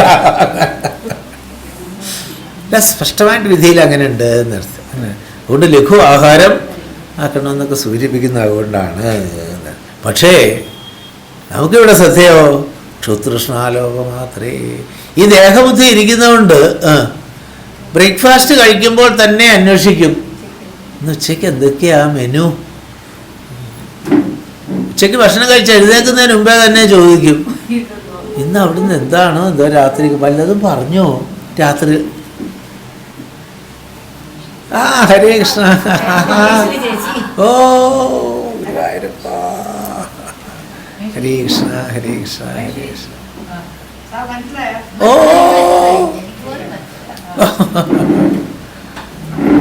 മാസ്ക് ഇരുന്നിട്ടും മനസ്സിലായി എന്നുള്ളതാണ്.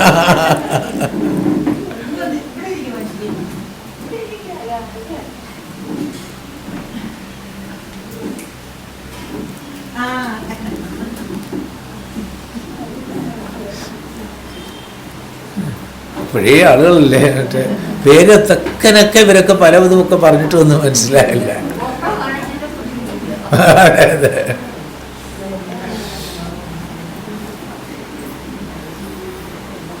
എന്താ പറഞ്ഞത്?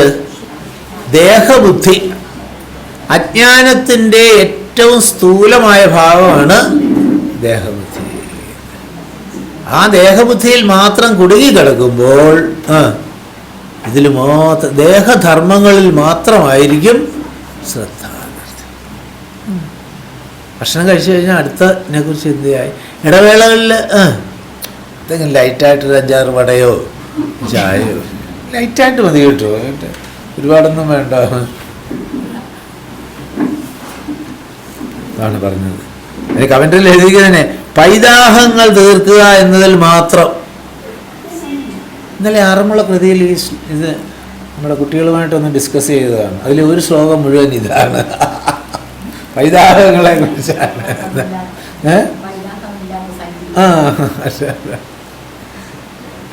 വിശപ്പും ദാഹവുമാണ് ഏറ്റവും കൂടുതൽ ദേഹധർമ്മങ്ങൾ അലട്ടുന്നത്.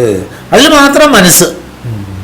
അത് വേണ്ടെന്നല്ല, ഇത് കൊണ്ടുവച്ച് അങ്ങ് മറന്നു. ദേഹധർമ്മത്തിൻ്റെ ഇടയ്ക്ക് മോള് കൃത്യമായിട്ട് ഇവിടെ തന്നതാണ്.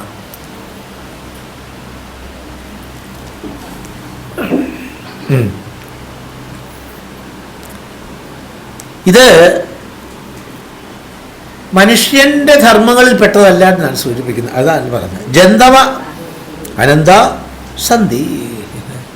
ഇതൊക്കെ മറ്റു ജീവികൾക്കായിക്കോട്ടെ, വിവേകബുദ്ധിയുള്ള മനുഷ്യൻ ഇതിനെ നിഷേധിക്കാനല്ല, പക്ഷെ ഇതാണ് ജീവിതം എന്ന് വിചാരിക്കരുത്. വിശക്കുമ്പോഴും വിശക്കാത്തപ്പോഴും ഒക്കെ എന്തെങ്കിലും കഴിച്ചുകൊണ്ടിരിക്കുക, കുടിച്ചുകൊണ്ടിരിക്കുക, ഇതാണ് ജീവിതം എന്ന് ജീവിതത്തിൻ്റെ ഭാഗമായി സ്ഥിരം പറയുന്ന വാചകം ഉണ്ടല്ലോ. ചില ആളുകൾ ജീവിക്കാൻ വേണ്ടിയിട്ട് ആഹാരം കഴിക്കും, ചിലർ ആഹാരം കഴിക്കാൻ വേണ്ടിയിട്ട് ജീവിക്കും. ചെറിയൊരു വ്യത്യാസം.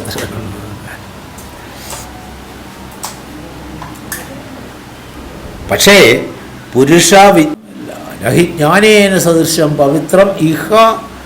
ഇഹ എന്ന് പറഞ്ഞാൽ ഇപ്പം ഇവിടെ എവിടെ വഞ്ചിയൂർ ശങ്കരമംഗലത്ത്. ഉറപ്പിച്ചോളൂ.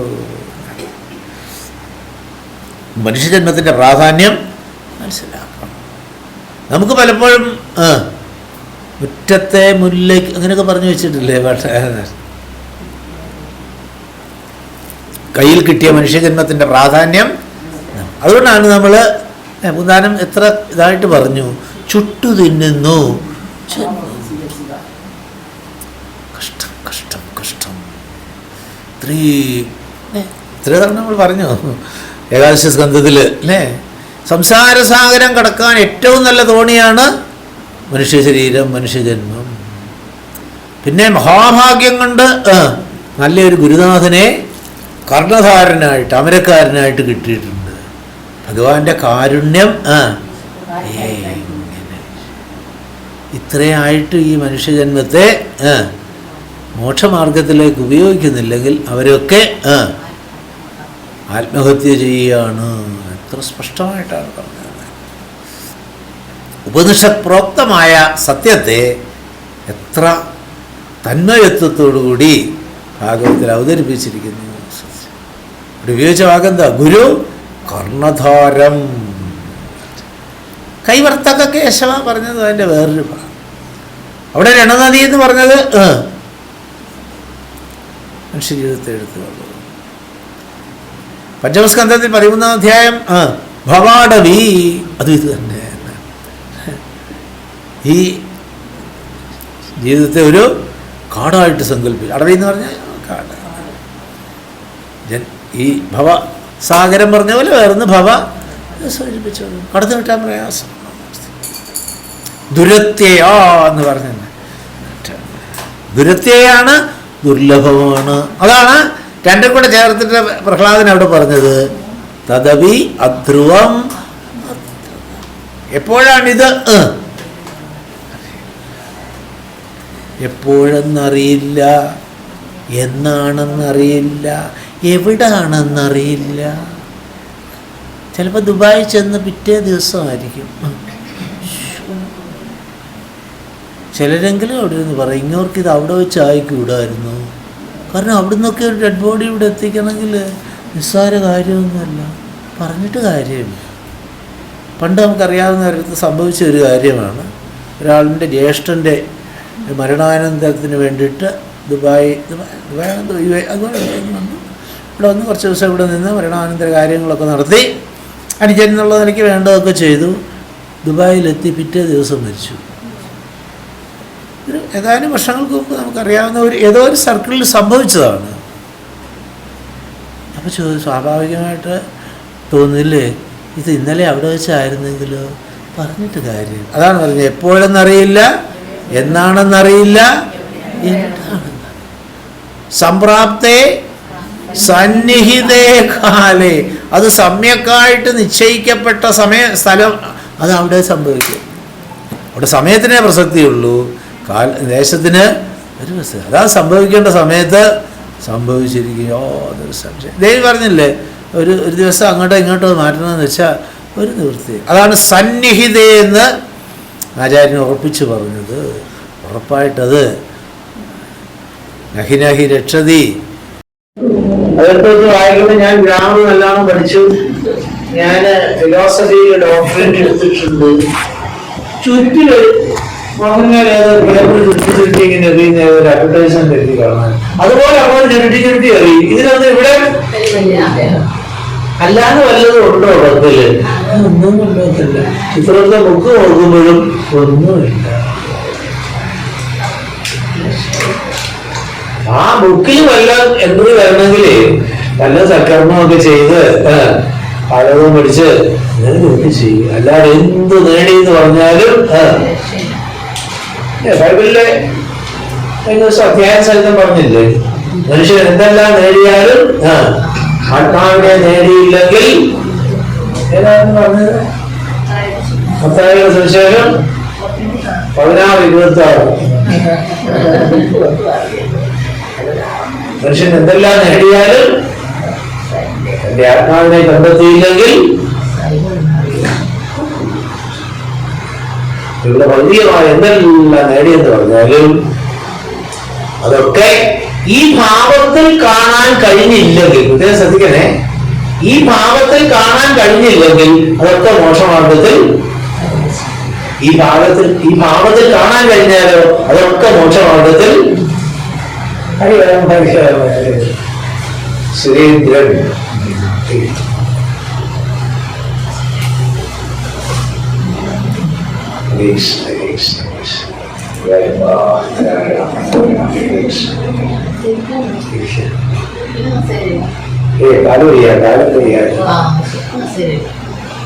കാണാനുള്ളതിനിങ്ങനെ ഒരു വന്നു.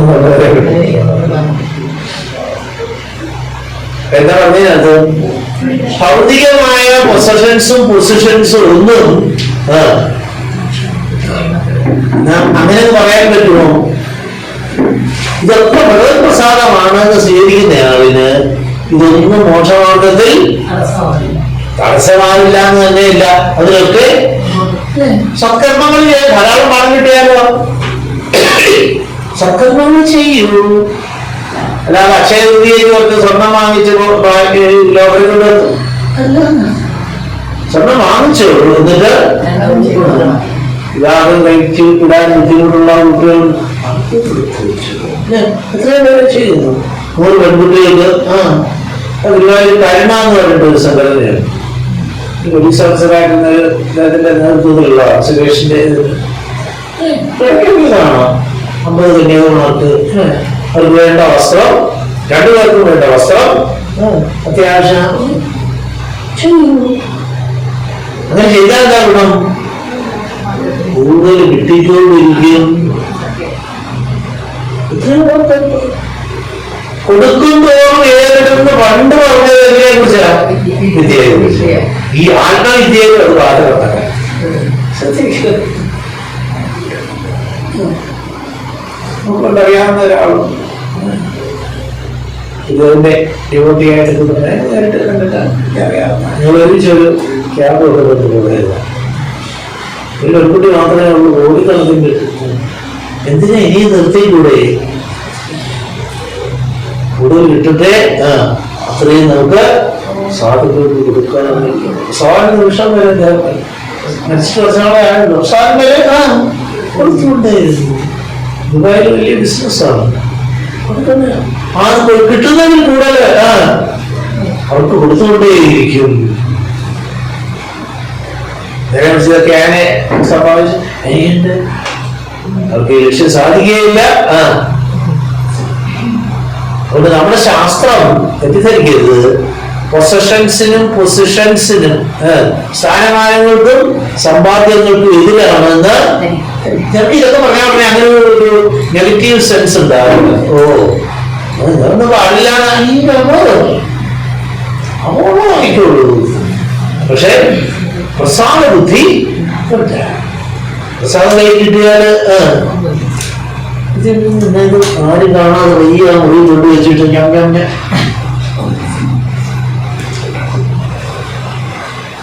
അല്ല എല്ലാവർക്കും കൊടുക്കാൻ കഴിയാമെങ്കിലോ ഒരു കഷ്ണമെങ്കിലോ തൊഴിൽ ചെല്ലുമ്പോ കാണാന്നല്ല. ഒരാൾ നിന്നിട്ട് സ്വല്പമേ ഇന്ന് കിട്ടിയുള്ളൂ. ഒരു ഭക്തൻ പറഞ്ഞ കാണാതെ മകന്റെ ജന്മദിനമാണ്. ഗുരുവായൂർ എന്റെ ഉണ്ണിയപ്പം വേണം. കടയൊക്കെ ഉള്ള ആളാണ്. കാര്യമൊക്കെ കിട്ടി. ഞാൻ നേരിട്ട് പറഞ്ഞാണ്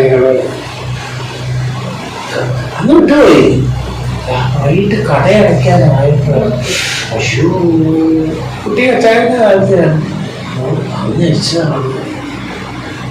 ആ അച്ഛന്റെ ആ വികാരം നേരിട്ട് വന്നൊക്കെ പറയാം. എന്താ ചെയ്യാ?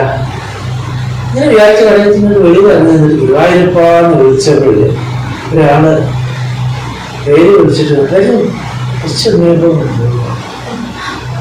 പറഞ്ഞപ്പോഴത്തേക്ക് അദ്ദേഹത്തിന്റെ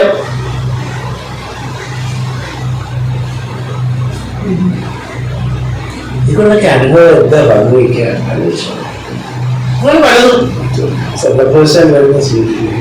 ഇതൊക്കെ പറഞ്ഞതിനർത്ഥം ശരിയായ ഭക്തി ഉള്ളിൽ വളർന്നാൽ ഇതിനൊന്നും പ്രത്യേക ഒരു എഫർട്ട് ഒന്നും സ്വാഭാവികമായിട്ട് സംഭവിച്ചുള്ളൂ. നമ്മൾ അതിനെതിര് നിൽക്കാതിരുന്നാൽ നദ്യാമൊഴുകുന്ന കാഷ്ടങ്ങൾ പോലെയും ഒരു പൊങ്ങുതടിക്ക് അവിടെ എന്തെങ്കിലും അത് ഇങ്ങനെ അതുപോലെ നിന്നു കൊടുക്കൂ. ഭഗവാന്റെ കാരുണ്യ പ്രവാഹത്തിലെ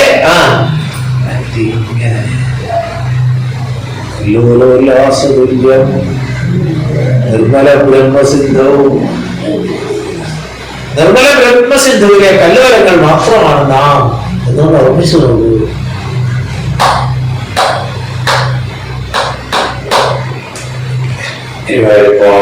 ആ വിജ്ഞാനോത്സാഹത്തിനുള്ളത് അതുകൊണ്ടാണ് ഇത്രയും കുറിച്ച്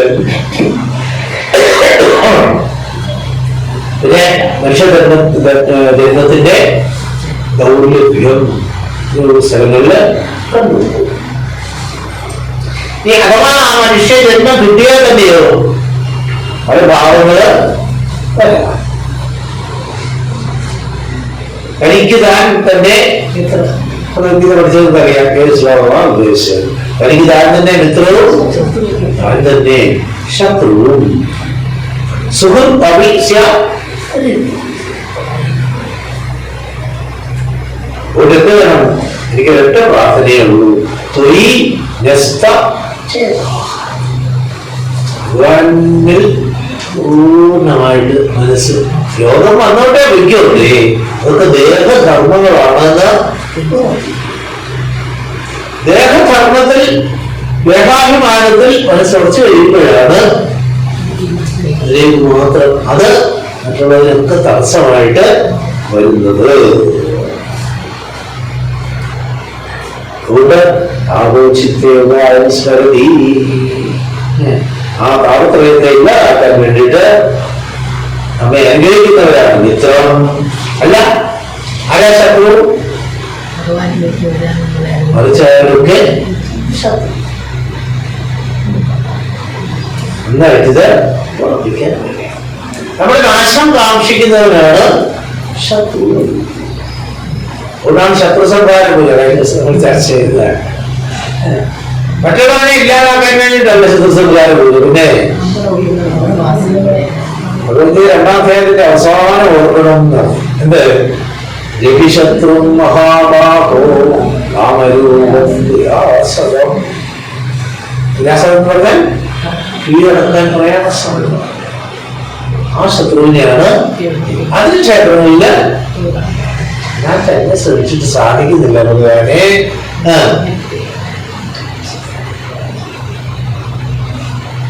ആത്മൈവ ഹ്യാത്മനോ ബന്ധുഹു ആത്മൈവ രിഹു ആത്മനഃ.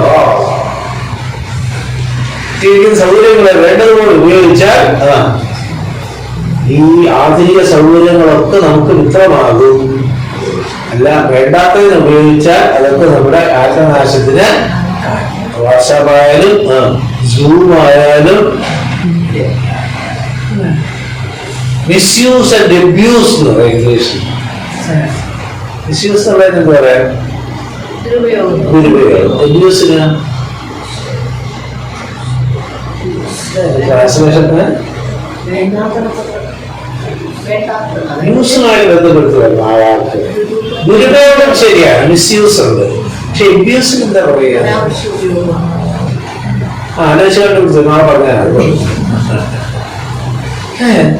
കയ്യിൽ കിട്ടിയിരിക്കുന്ന മനുഷ്യജന്മത്തെ നമ്മള് മിസ്യൂസ് ഉണ്ട്, അബ്യൂസ് ആണ് ഇപ്പോൾ ചെയ്യുന്നത്. അത് പാടില്ല എന്നാണ് സൂചിപ്പിക്കുന്നത്.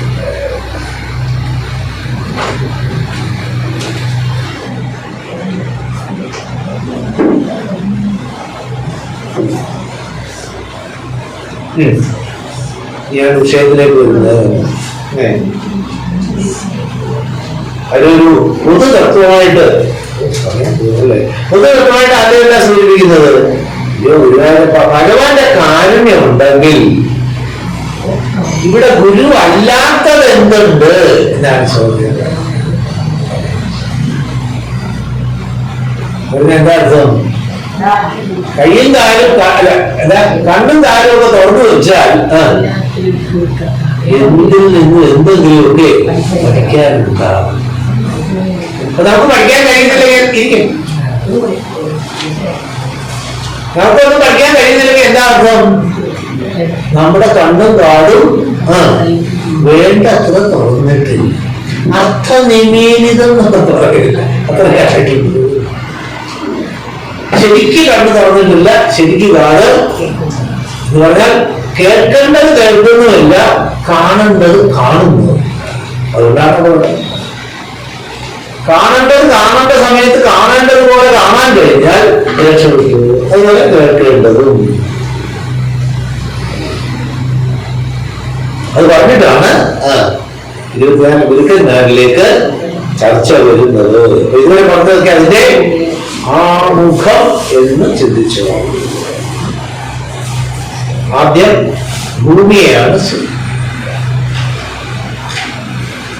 ഭൂമി സർവാക്രാന്ത അഭി നഹി ചലതി. എന്തെല്ലാം ശോഭകേടാണ് ചെയ്യുന്നത് ഭൂമിയെ. എത്ര നില കുഴിച്ച് കുഴിച്ച് കുഴിച്ച് മേളിലോട്ടുള്ള അത്രയും താഴോട്ട് കുഴിച്ചിട്ടല്ലേ ഉണ്ടാക്കുന്നത് ഫ്ലാറ്റുകൾക്ക്. താമസങ്ങളുടെ പ്ലാറ്റ്ഫോം 26 നിലയുണ്ട്. ചിലതൊക്കെ 100 അതിനപ്പുറം അമേരിക്കയിലോ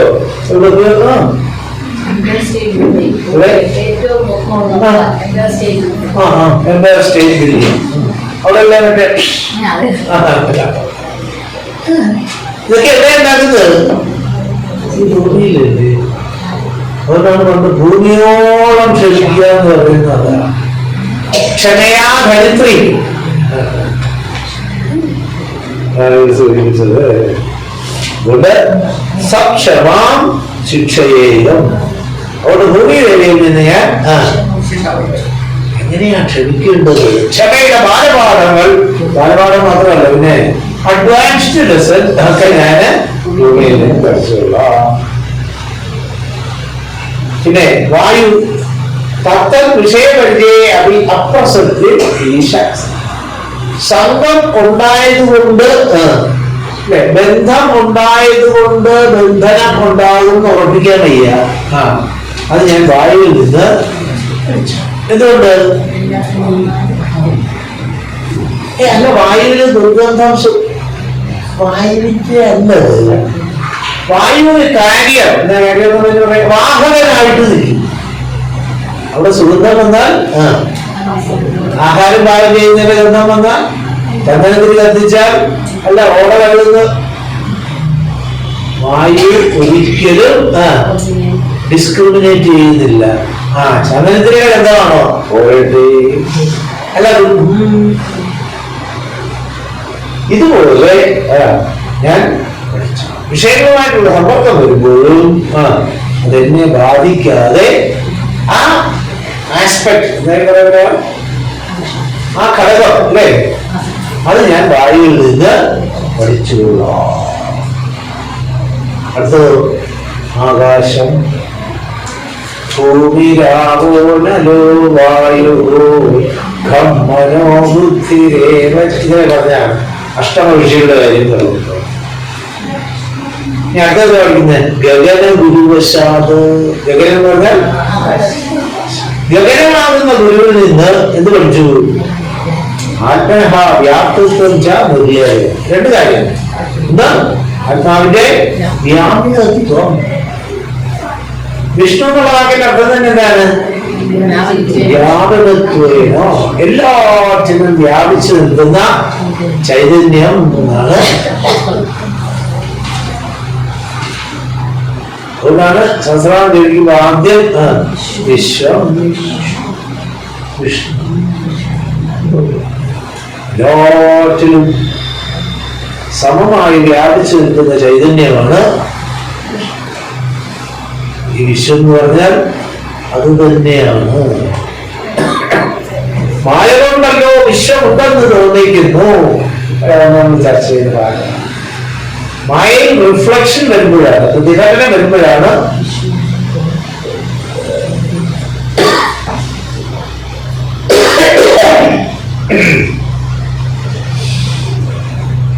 രണ്ട് കാര്യങ്ങളാണ് ആകാശത്ത് നിന്ന് പഠിച്ചത്. ഒന്ന് വ്യാപകത്വം, പെർവേസീവ്നെസ്. പിന്നൊന്നോ നിർലേപത, അൺടച്ചബിൾ. പത്മപത്രമിവ അംബസ. ഇത് 5-ാധ്യായം. താമരയിലെയും വെള്ളത്തിനകത്ത് തന്നെയാണ് കിടപ്പ്.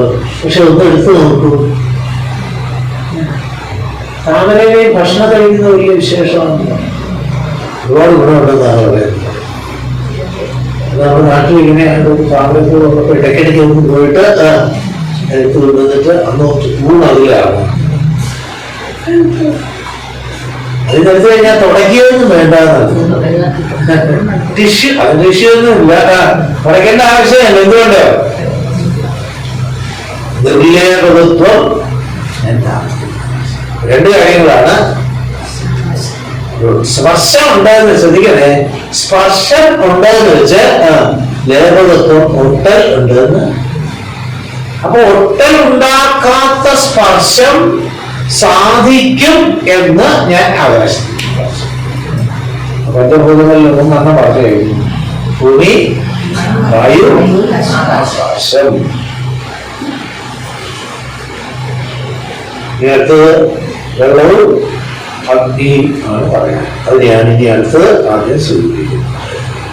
ഉദകവത്, ഉദകം എന്ന് പറഞ്ഞാൽ ഉദകപ്പോള പോലെ എന്നെവിടെ പറഞ്ഞിട്ടുണ്ടല്ലേ? ഉദകക്രിയ എന്ന് പറയുന്നില്ലേ ശാസ്ത്രകർമ്മങ്ങൾക്കൊക്കെ?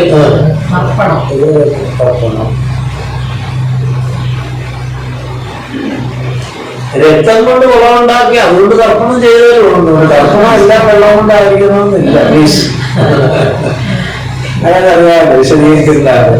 ഉദകവത് വെള്ളം പോലെ അഹം സ്വച്ഛ പാവനഹ മധുരഹ. അഴുക്കില്ലാതിരിക്കുക, പിന്നെ അഴുക്കിനെ കളയാൻ സഹായിക്കുക, പിന്നെ വെള്ളത്തിൽ നിന്ന് 3 ഗുണങ്ങൾ വിളിച്ചു. പവിത്രാണാം പവിത്രം എന്ന് പറഞ്ഞതാണ്. പാവനാനാം ച പാവനം എന്നൊക്കെ സഹസ്രനാമത്തിന്റെ ആമുഖത്തിൽ പറയുന്നില്ല. അതുകൊണ്ടാണ് ശുദ്ധജലം കൊണ്ടാണ് പവിത്രമായ പൂജാരികൾക്ക് പോലും എല്ലാത്തിനും ആധാരം ഈ 3 ഗുണം അവിടുന്ന് പഠിച്ചു. സ്വയം അഴുക്കില്ലാതിരിക്കുക, മറ്റുള്ളവരെ അഴുക്കി പറഞ്ഞ എന്താ അർത്ഥം? ശ്രോതാക്കളായി എത്തുന്ന, ശിഷ്യജനങ്ങളായി എത്തുന്ന ആളുകളുടെ ഉള്ളിലെ അഴുക്കിനെ മാറ്റാൻ. അയ്യോ, അങ്ങനെ ചിന്തിച്ചില്ല, എന്നാ ഇപ്പൊ ചിന്തിച്ചു. അതിനെന്ത് വേണം? അത് ഞാൻ അഴുക്കില്ലാത്തവനാകണം. അപ്പൊ എന്ത് പോകണം? ഞാൻ പോകണം. ഏറ്റവും വലിയ അഴുക്കുണ്ടാക്കുന്ന സാധനം എന്താണ്? ശ്രീരാമചന്ദ്രനോട് ഞാൻ എന്ന് ഈശ്വരനെ കാണും, ഞാനില്ലാതാവണം. അയ്യോ, സ്വാമി ഇല്ലാതായിട്ട് എന്താ ഇല്ലാതായിട്ട്? ഏറ്റവും വലിയ അഴുക്ക് എന്റെ ഉള്ളിലെ അഹന്ത ഇല്ലാതായെങ്കിലേ എനിക്ക് എന്നെ ആശ്രയിക്കുന്നവരുടെ ഉള്ളിലെ അങ്ങനെ ഇടാതെ. പിന്നെ മാധുര്യം, എവിടുത്തെ വെള്ളം കോരി കുടിച്ചിട്ട് എന്ത് മധുരം ഓടുവാൻ, എന്ത് മോഹം. വെറുതെ ഈ മോഹങ്ങൾ എന്നറിയുമ്പോഴും നല്ല കാര്യം. എന്താ നല്ലത്? വെറുതെ അറിഞ്ഞോണ്ട് മോഹിച്ചു. ഒരിക്കലും അത് നമ്മളെ പിടിച്ചു വിട്ടില്ല. എന്തുകൊണ്ട്? ഉള്ളിൽ അറിയാം. കുട്ടികളോട് തമാശ കാണിക്കുന്നു, അങ്ങനെ ചെയ്തുകൊണ്ട്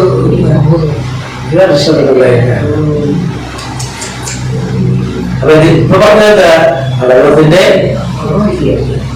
വെള്ളത്തിന് മധുരമുണ്ടോന്നും ചോദിക്കരുത്. പക്ഷെ ക്ലോറിൻ കലക്കി വരുമ്പോ അത്ര മധുരമില്ല. അതുകൊണ്ടാ ഓയിൽ പറഞ്ഞ അവിടുത്തെ ക്ലോറിനേറ്റഡ് വാട്ടർ അല്ല. നല്ല വെള്ളം കുടിക്കുമ്പോഴേ അറിയുള്ളൂ ഇതിന്റെ. അതുകൊണ്ടാണ് അമ്മളി പറഞ്ഞത് ദാഹിക്കുന്നു ഭഗീനി കൃപാരസ മോഹനം കുളിർത്തണ്ണീരിതാശു നീക്ക്. അത് വേഗം തരുന്നുണ്ട്. അല്ല, അങ്ങനെ അങ്ങേക്കൊക്കെ എങ്ങനെയാ തരുന്നത്? നിന്റെ ജാതിയല്ല ഞാൻ ചോദിച്ചത്. പിന്നെ ചോദിക്കുന്നു, നാവ് വരണ്ടില്ല. പിന്നെ ആരാ വെള്ളം തരുന്നത് നോക്കുകയില്ല, വെള്ളത്തിലേ ശ്രദ്ധയാണ്. മോക്ഷ ഇച്ഛ ഉറച്ചു കഴിഞ്ഞാൽ ആരാണ് വിദ്യ തരുന്നതെന്ന് നോക്കില്ല. വിദ്യയിൽ മാത്രമേ ഇതൊക്കെ ഇങ്ങോട്ട് ഈ ഒരിഷ്യം ഇങ്ങനെയും കൂടെയൊക്കെ ചേർക്കാൻ പഠിക്കണം. മൂന്ന് കാര്യങ്ങൾ: അഴുക്കില്ലാതിരിക്കുക, അഴുക്കിനെ അറിയാൻ സഹായിക്കുക, പിന്നെ ആ മാധുര്യം ആസ്വദിക്കാൻ കഴിയുക, സ്വയം ആസ്വദിക്കുക. ആത്മവിദ്യ അമൃതോപമം പകർന്ന് നേരത്തെ പറഞ്ഞതാണ്. എന്താ സാധിക്കുക? അതിന്റെ മാധുര്യം സ്വയം ആസ്വദിക്കാൻ തുടങ്ങുമ്പോഴാണ് അതേ മാധുര്യത്തോടുകൂടി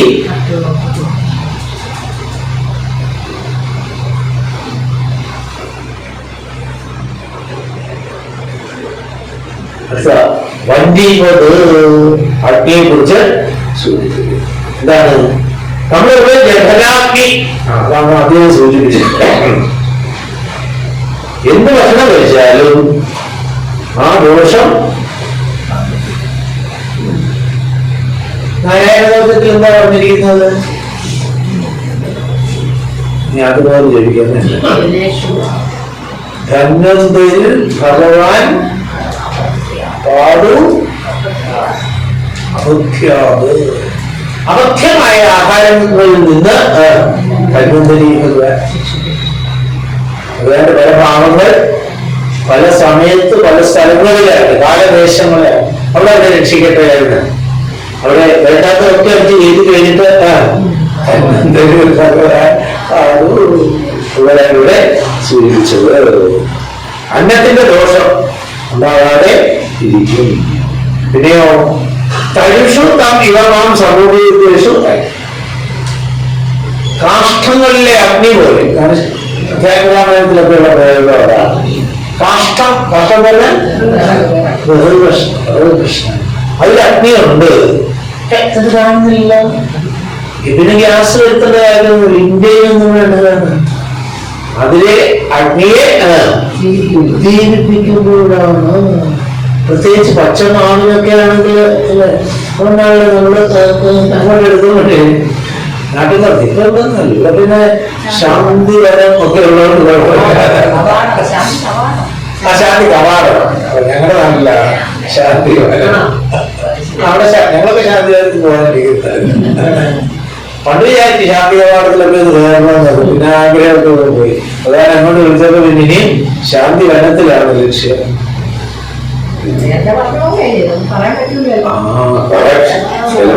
എന്താണ് വന്നിട്ട് അഴകിലോ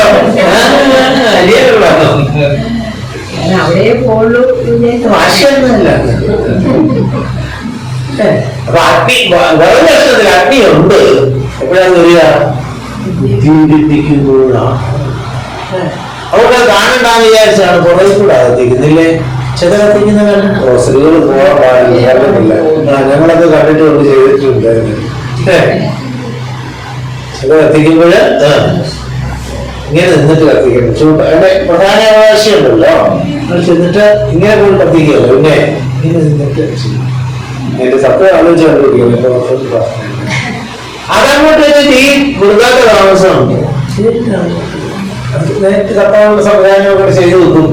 ഭംഗിയായിട്ട് ഇത് അതാണ് ഇവിടെ സൂചിപ്പിച്ചത്. ഇതുപോലെ എല്ലാവരുടെ ഉള്ളിലുണ്ട് ജ്ഞാനവും ആത്മബോധവും ഒക്കെ. പക്ഷെ അത് ആരെങ്കിലും വന്ന് അതാണ് ഗുരുദാനം ചെയ്യുന്നത്. എന്നുവെച്ച് പറഞ്ഞില്ലേ, രാവ പറഞ്ഞ അർത്ഥത്തെ കുറിച്ച് ജ്ഞാനമല്ല വരുന്നത്, ഇല്ലേ? അജ്ഞാനത്തെ പറ്റിയുള്ള ജ്ഞാനമാണ് വരുന്നത്. അങ്ങനെ ഉണ്ടല്ലോ. അപ്പൊ കുറച്ച് അജ്ഞാനത്തെ പറ്റിയാണ് നമ്മൾ ബോധവാൻ പറയാത്തത്. എന്തുകൊണ്ട്? അജ്ഞാനികളായ നമ്മൾ ഇപ്പോൾ അജ്ഞാനത്തെ കുറിച്ച് അജ്ഞാനികളാണ്. അതൊരു പ്രസ്ഥാനം. എന്താ പറഞ്ഞ? അജ്ഞാനികളായ നമ്മൾ അജ്ഞാനത്തെ പറ്റി അജ്ഞരാണ്. അപ്പൊ ഗുരുക്കന്മാർ ചെയ്യുന്നത് എന്താ? അത് ബോധിപ്പിക്കുകയാണ്. എന്തുകൊണ്ട്? ഭഗവത്ഗീത അജ്ഞാനേനാവൃതം ജ്ഞാനം തേന മുഹ്യന്തി. ഇതാണ് ഗുരുക്കന്മാര് അത് ചൂണ്ടിക്കാണിച്ചിട്ട് പറയും കഴിയും. ചിമ്മിനിയുടെ ചിമ്മിനിയുടെ ദിവസം പറഞ്ഞില്ല, അകത്ത് ദീപം കത്തുന്നുണ്ട്, അതിന് വെളി കാണുന്നില്ല. അതുകൊണ്ട് ചിമ്മിനിയെ മുഴുവൻ പിടിച്ചിരിക്കുന്നു. അവിടെ സന്ധ്യയ്ക്ക് മുമ്പ് ഒക്കെ കഴി ഇതുപോലെ ഒരു കഴുകൽ പ്രക്രിയയാണ് നമ്മൾ ചെയ്യുന്നത്. ഗുരു ചൂണ്ടിക്കാണിക്കും ചെയ്യേണ്ടത് നമ്മൾ തന്നെ ചെയ്യണം. മാർജനക്രിയ അതുകൊണ്ട് കഴുകി കുറച്ച് വൃത്തിയാകുന്നത്. അത് ഞാൻ പത്നിയിൽ ഇത്രയും കാര്യങ്ങളൊക്കെ മനസ്സിലാക്കി. അപ്പൊ പഞ്ചഭൂതങ്ങളൊക്കെ കഴിഞ്ഞു. പഞ്ചഭൂതങ്ങൾ എത്ര ഉള്ളത്? അത് കഴിഞ്ഞിട്ട് ഇനി വേറെ ഓരോന്നിലേക്ക് വരികയാണ്. പ്രകൃതിയിലെ ഗുരുക്കന്മാരിലേക്ക്. ശശിനക അതാ ശശി. ശശി എന്ന് പേര് വരാൻ കഴിയുന്നു. ശശിന് വേറൊരു ശശത്തിന്റെ അന്തം അടയാളം ഉള്ള ഒരു ശശി. ഇനി ശശിന് വേറുള്ളവരെല്ലാം ഉണ്ടെന്ന് നോക്കുകയാണ്. മുയലിന്റെ ലക്ഷണം എല്ലാം ഉണ്ടാകുന്നത്. ശശിനക കലാന പുഷ്ടി. ചന്ദ്രനെ എന്ന് നോക്കിയാലും കലോത്സവങ്ങൾ കാണും. ഒന്നുകിൽ അല്ലെങ്കിൽ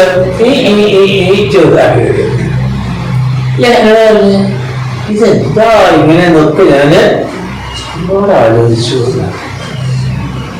പിന്നെ മനസ്സിലായി കലാനാം പുഷ്ടി നഷ്ടിക്കുക. ചന്ദ്രനൊന്നും സംഭവിക്കുന്നില്ല, പക്ഷെ പ്രത്യേക സാഹചര്യത്തിൽ കലകൾക്ക് ഇതാണ് സകള നിഷ്കള ശബ്ദങ്ങൾ. സകളൻ എന്ന് പറഞ്ഞാൽ കലകളോട് കൂടിയവൻ, നിഷ്കളൻ എന്ന് പറഞ്ഞാൽ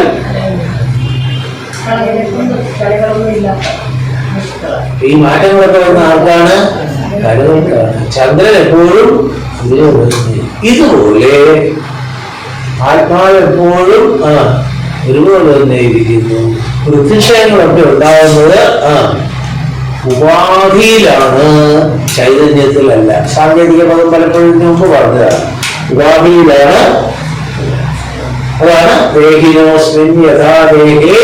അവരുടെ രസായന ചികിത്സ ഇപ്പോഴും ചിലരൊക്കെ ചെയ്യുന്നുണ്ടെന്നാണ് പറയുന്നത്. പക്ഷെ കുറച്ച് നന്നായിട്ട് കഷ്ടപ്പെടുന്നു. ഒരിക്കലും അതിനെക്കുറിച്ച് ഒരു വിവരണം കേട്ടതാണ്, രസായന ചികിത്സയെക്കുറിച്ച്. വിശദീകരിക്കുന്നില്ല, പലരും അതിനെ അന്വേഷിച്ചു പോകും. അതുകൊണ്ടാണ്. അപ്പൊ ശശിയിൽ നിന്ന് എന്താ പഠിച്ചത്? കലാനാപുഷ്ടി. അതുപോലെ ആത്മനഹ ന അസ്തി. ആത്മാവിന് ഒരു കോട്ടവും വരുന്നില്ല. അതുകൊണ്ട് ആത്മാവ് സകളനോ നിഷ്കളനോ? നിഷ്കളൻ തന്നെ. ശരീരാദികൾക്ക് ഉപാധികൾക്കാണ് ഈ മാറ്റങ്ങളൊക്കെ സംഭവിക്കുന്നത്. ഇത് തന്നെയല്ല തോയാദിവ്യസ്ത മാർത്താണ്ഡവത്. നേരത്തെ നമ്മൾ പറഞ്ഞതാണിത്. ജലപാത്രൗഹസ്ഥിത രവിമണ്ഡലം പോലെ. എത്രയോ പാത്രങ്ങൾ ഇങ്ങനെ നിരത്തി വെച്ചു. അതിലൊക്കെ സൂര്യന്റെ പ്രതിമ അല്ലെ. ഇത് ശ്രീരാമഹൃദയം എന്ന ആദ്യ ഭാഗത്ത് സൂര്യൻ ഇതിലുണ്ട്, ജടായുസ്തുതിയിലുണ്ട്. ഈ വരി ജടായുസ്തുതിയിലാണ്. ജലപാത്ര മുഖസ്ഥിത രവിമണ്ഡലം പോലെ സകല ചരാചര ഉള്ളിൽ വാഴും. ക്ലിയർ? ഓരോരോ ജലാശയം. അത് രാമഹൃദയത്തിൽ അങ്ങനെയാണ് എന്നർത്ഥം. ഇവിടെ എന്താ സൂചിപ്പിക്കുന്നത്? അത് ഒരുപാട് ചിന്തിക്കാനുള്ളതാണ് ഈ ബിംബ പ്രതിബിംബ ബന്ധം. ബിംബം, സൂര്യബിംബം ഒന്നേ ഉള്ളൂ, പക്ഷേ പ്രതിബിംബങ്ങൾ എത്ര റിഫ്ലക്റ്റിംഗ് സർഫസസ്, എന്താ പറയുക, പ്രതിഫലിപ്പിക്കുന്ന പ്രതലങ്ങളുണ്ടോ അത്രയും. പിന്നെ ഒന്നുകൂടെ ചിന്തിച്ചോളൂ, പ്രതിഫലിപ്പിക്കുന്ന പ്രതലം ഉണ്ടെങ്കിലേ അങ്ങനെയും കൂടെ ചിന്തിക്കാം. സാറിനെ പറയാറില്ല, നമുക്ക് അങ്ങനെയും കൂടെ ചിന്തിക്കാം. എന്ന് പറഞ്ഞാൽ നോ റിഫ്ലക്ഷൻ നോ ഇമേജ് എന്ന് പറഞ്ഞാൽ എന്താ അർത്ഥം? പരമാത്മ ചൈതന്യം മായയിൽ, ശ്രദ്ധിക്കണേ, മായയിൽ പ്രതിബിംബിക്കുമ്പോൾ ഈശ്വരനായി, അജ്ഞാനത്തിൽ വ്യക്തിഗത അജ്ഞാനത്തിൽ പ്രതിബിംബിക്കുമ്പോൾ ജീവനായി. ശ്രദ്ധിക്കണേ, നാരായണീയം വെറുതെ വായിച്ചെന്ന് പറഞ്ഞുകൊണ്ടാകില്ല എന്നർത്ഥം. ഇത് നന്നായിട്ട് ഉറയ്ക്കണം. മായയിൽ, മായ എന്ന് പറഞ്ഞാൽ സമഷ്ടിഭാവം, വ്യഷ്ടിഭാവം. അപ്പൊ സമഷ്ടിഭാവത്തിൽ പ്രതിബിംബിക്കുമ്പോൾ അതാണ് ഈശ്വരൻ. വ്യഷ്ടിയിൽ പ്രതിബിംബിക്കുമ്പോൾ അപ്പം നോ റിഫ്ലക്ഷൻ. അപ്പം ഈശ്വരനും ഇല്ല. അയ്യോ, ഇത് കുറച്ച് ഇതുവരെ പറഞ്ഞത് ഞങ്ങൾ സഹിച്ചു, ഇനി ഇത് കേട്ടിരിക്കാൻ ഞങ്ങളെ കിട്ടില്ല. ഈശ്വരനില്ല. ഈശ്വരൻ എന്ന് പറഞ്ഞാൽ പ്രപഞ്ചത്തിൻ്റെ സൃഷ്ടിസ്ഥിതി സംഹാരങ്ങളൊക്കെ നോക്കുന്ന പ്രപഞ്ചമേ ഇല്ലെങ്കിലോ നോ പ്രപഞ്ചം നോ ഈശ്വരൻ. പ്രപഞ്ചബുദ്ധി എന്തുകൊണ്ടാണ് തോന്നുന്നത്? ഇത് പ്രകടമാകുന്നത് കൊണ്ട്. അവിടെ പറയുന്നിടത്താണ് രജ്ജു കണ്ടെത്തെങ്കിലേ. ഇവിടെ നേരത്തെ പറഞ്ഞ പോലെ ബ്രഹ്മം മാത്രമേ ഉള്ളൂ, ചൈതന്യം മാത്രമേ ഉള്ളൂ എന്ന് ഉറപ്പിച്ചാൽ എവിടെ? അപ്പൊ അതാണ് ചിന്തിച്ചത്. നോ പ്രതലം നോ പ്രതിബിംബം. അപ്പൊ നമ്മുടെ ഉള്ളിലെ അന്ധക്കരണ പ്രതിഫലിപ്പിക്കുന്ന ഭാവം ഇല്ലാതായാൽ നമ്മളൊക്കെ ബ്രഹ്മസ്വരൂപികൾ തന്നെ. അതാണ് അഹം ബ്രഹ്മാസ്മി എന്ന തത്വത്തിൽ കൂടി സൂചിപ്പിക്കും. ആയോടെ അല്ല, ആയാൻ ധൃതി ഉണ്ടായിട്ടല്ല, ആയാ അറിയാൻ നന്നായിട്ട് നമുക്ക് മനസ്സിലാക്കാൻ കഴിയട്ടെ. അതുപോലെ പ്രതിബിംബം, ശ്രദ്ധിക്കണേ, പ്രതിബിംബങ്ങൾക്ക് എന്ത് സംഭവിച്ചാലും ബിംബത്തിനെ അത് ബാധിക്കും. ഒരുപാട് പഠിക്കാനുള്ളതാണ് എന്നല്ല. ഈ സൃഷ്ടിയുടെ തത്വം പഠിക്കുമ്പോൾ ഈ പല വാദങ്ങളുള്ളതിൽ ഒന്നാണ് ബിംബ പ്രതിബിംബം. പിന്നെ കാരണം, കാര്യം, ബന്ധം ഒക്കെ സൂചിപ്പിക്കുന്നതാണ്. അതുകൊണ്ട് ശരീരങ്ങൾ എത്രയുണ്ടെങ്കിലും അതിലെല്ലാം ആത്മാവ്, ദൃശ്യങ്ങൾ അനേകമുണ്ടെങ്കിലും ദൃക്ക് ഒന്നേ ഉള്ളൂ എന്ന് ഉറപ്പിക്കാം. അതാണ് 13-ാം അധ്യായത്തിൽ ഉറപ്പായിട്ട് പറഞ്ഞത്. എന്ത്? ക്ഷേത്രജ്ഞം ചാവിമാം വിദ്ധി സർവക്ഷേത്രേഷു ഭാരത. എല്ലാ ക്ഷേത്രങ്ങളിലും ക്ഷേത്രജ്ഞനായിട്ട് വിളങ്ങുന്നത് ഒരേ ചൈതന്യം. ചൈതന്യം ക്ഷേത്രത്തോട് ചേർന്ന് നിൽക്കുന്ന ഭാവത്തെ ക്ഷേത്രജ്ഞൻ എന്ന് പറയും. ചൈതന്യം വ്യക്തിഗത നിലവാരത്തിൽ BMI കോംപ്ലക്സിനോട് ചേർന്ന് നിൽക്കുമ്പോൾ, ശരീരമനോബുദ്ധ്യാദികളോട്ട് ചേർന്ന് നിൽക്കുമ്പോൾ അതിനെ ജീവൻ എന്ന് പറയും. അതേ ഉള്ള വ്യത്യാസം. അപ്പൊ ജീവനും ഈശ്വരനും ബ്രഹ്മ എന്താ വ്യത്യാസം? ഉപാധി ബന്ധം മാത്രമാണ് വേർതിരിവ്.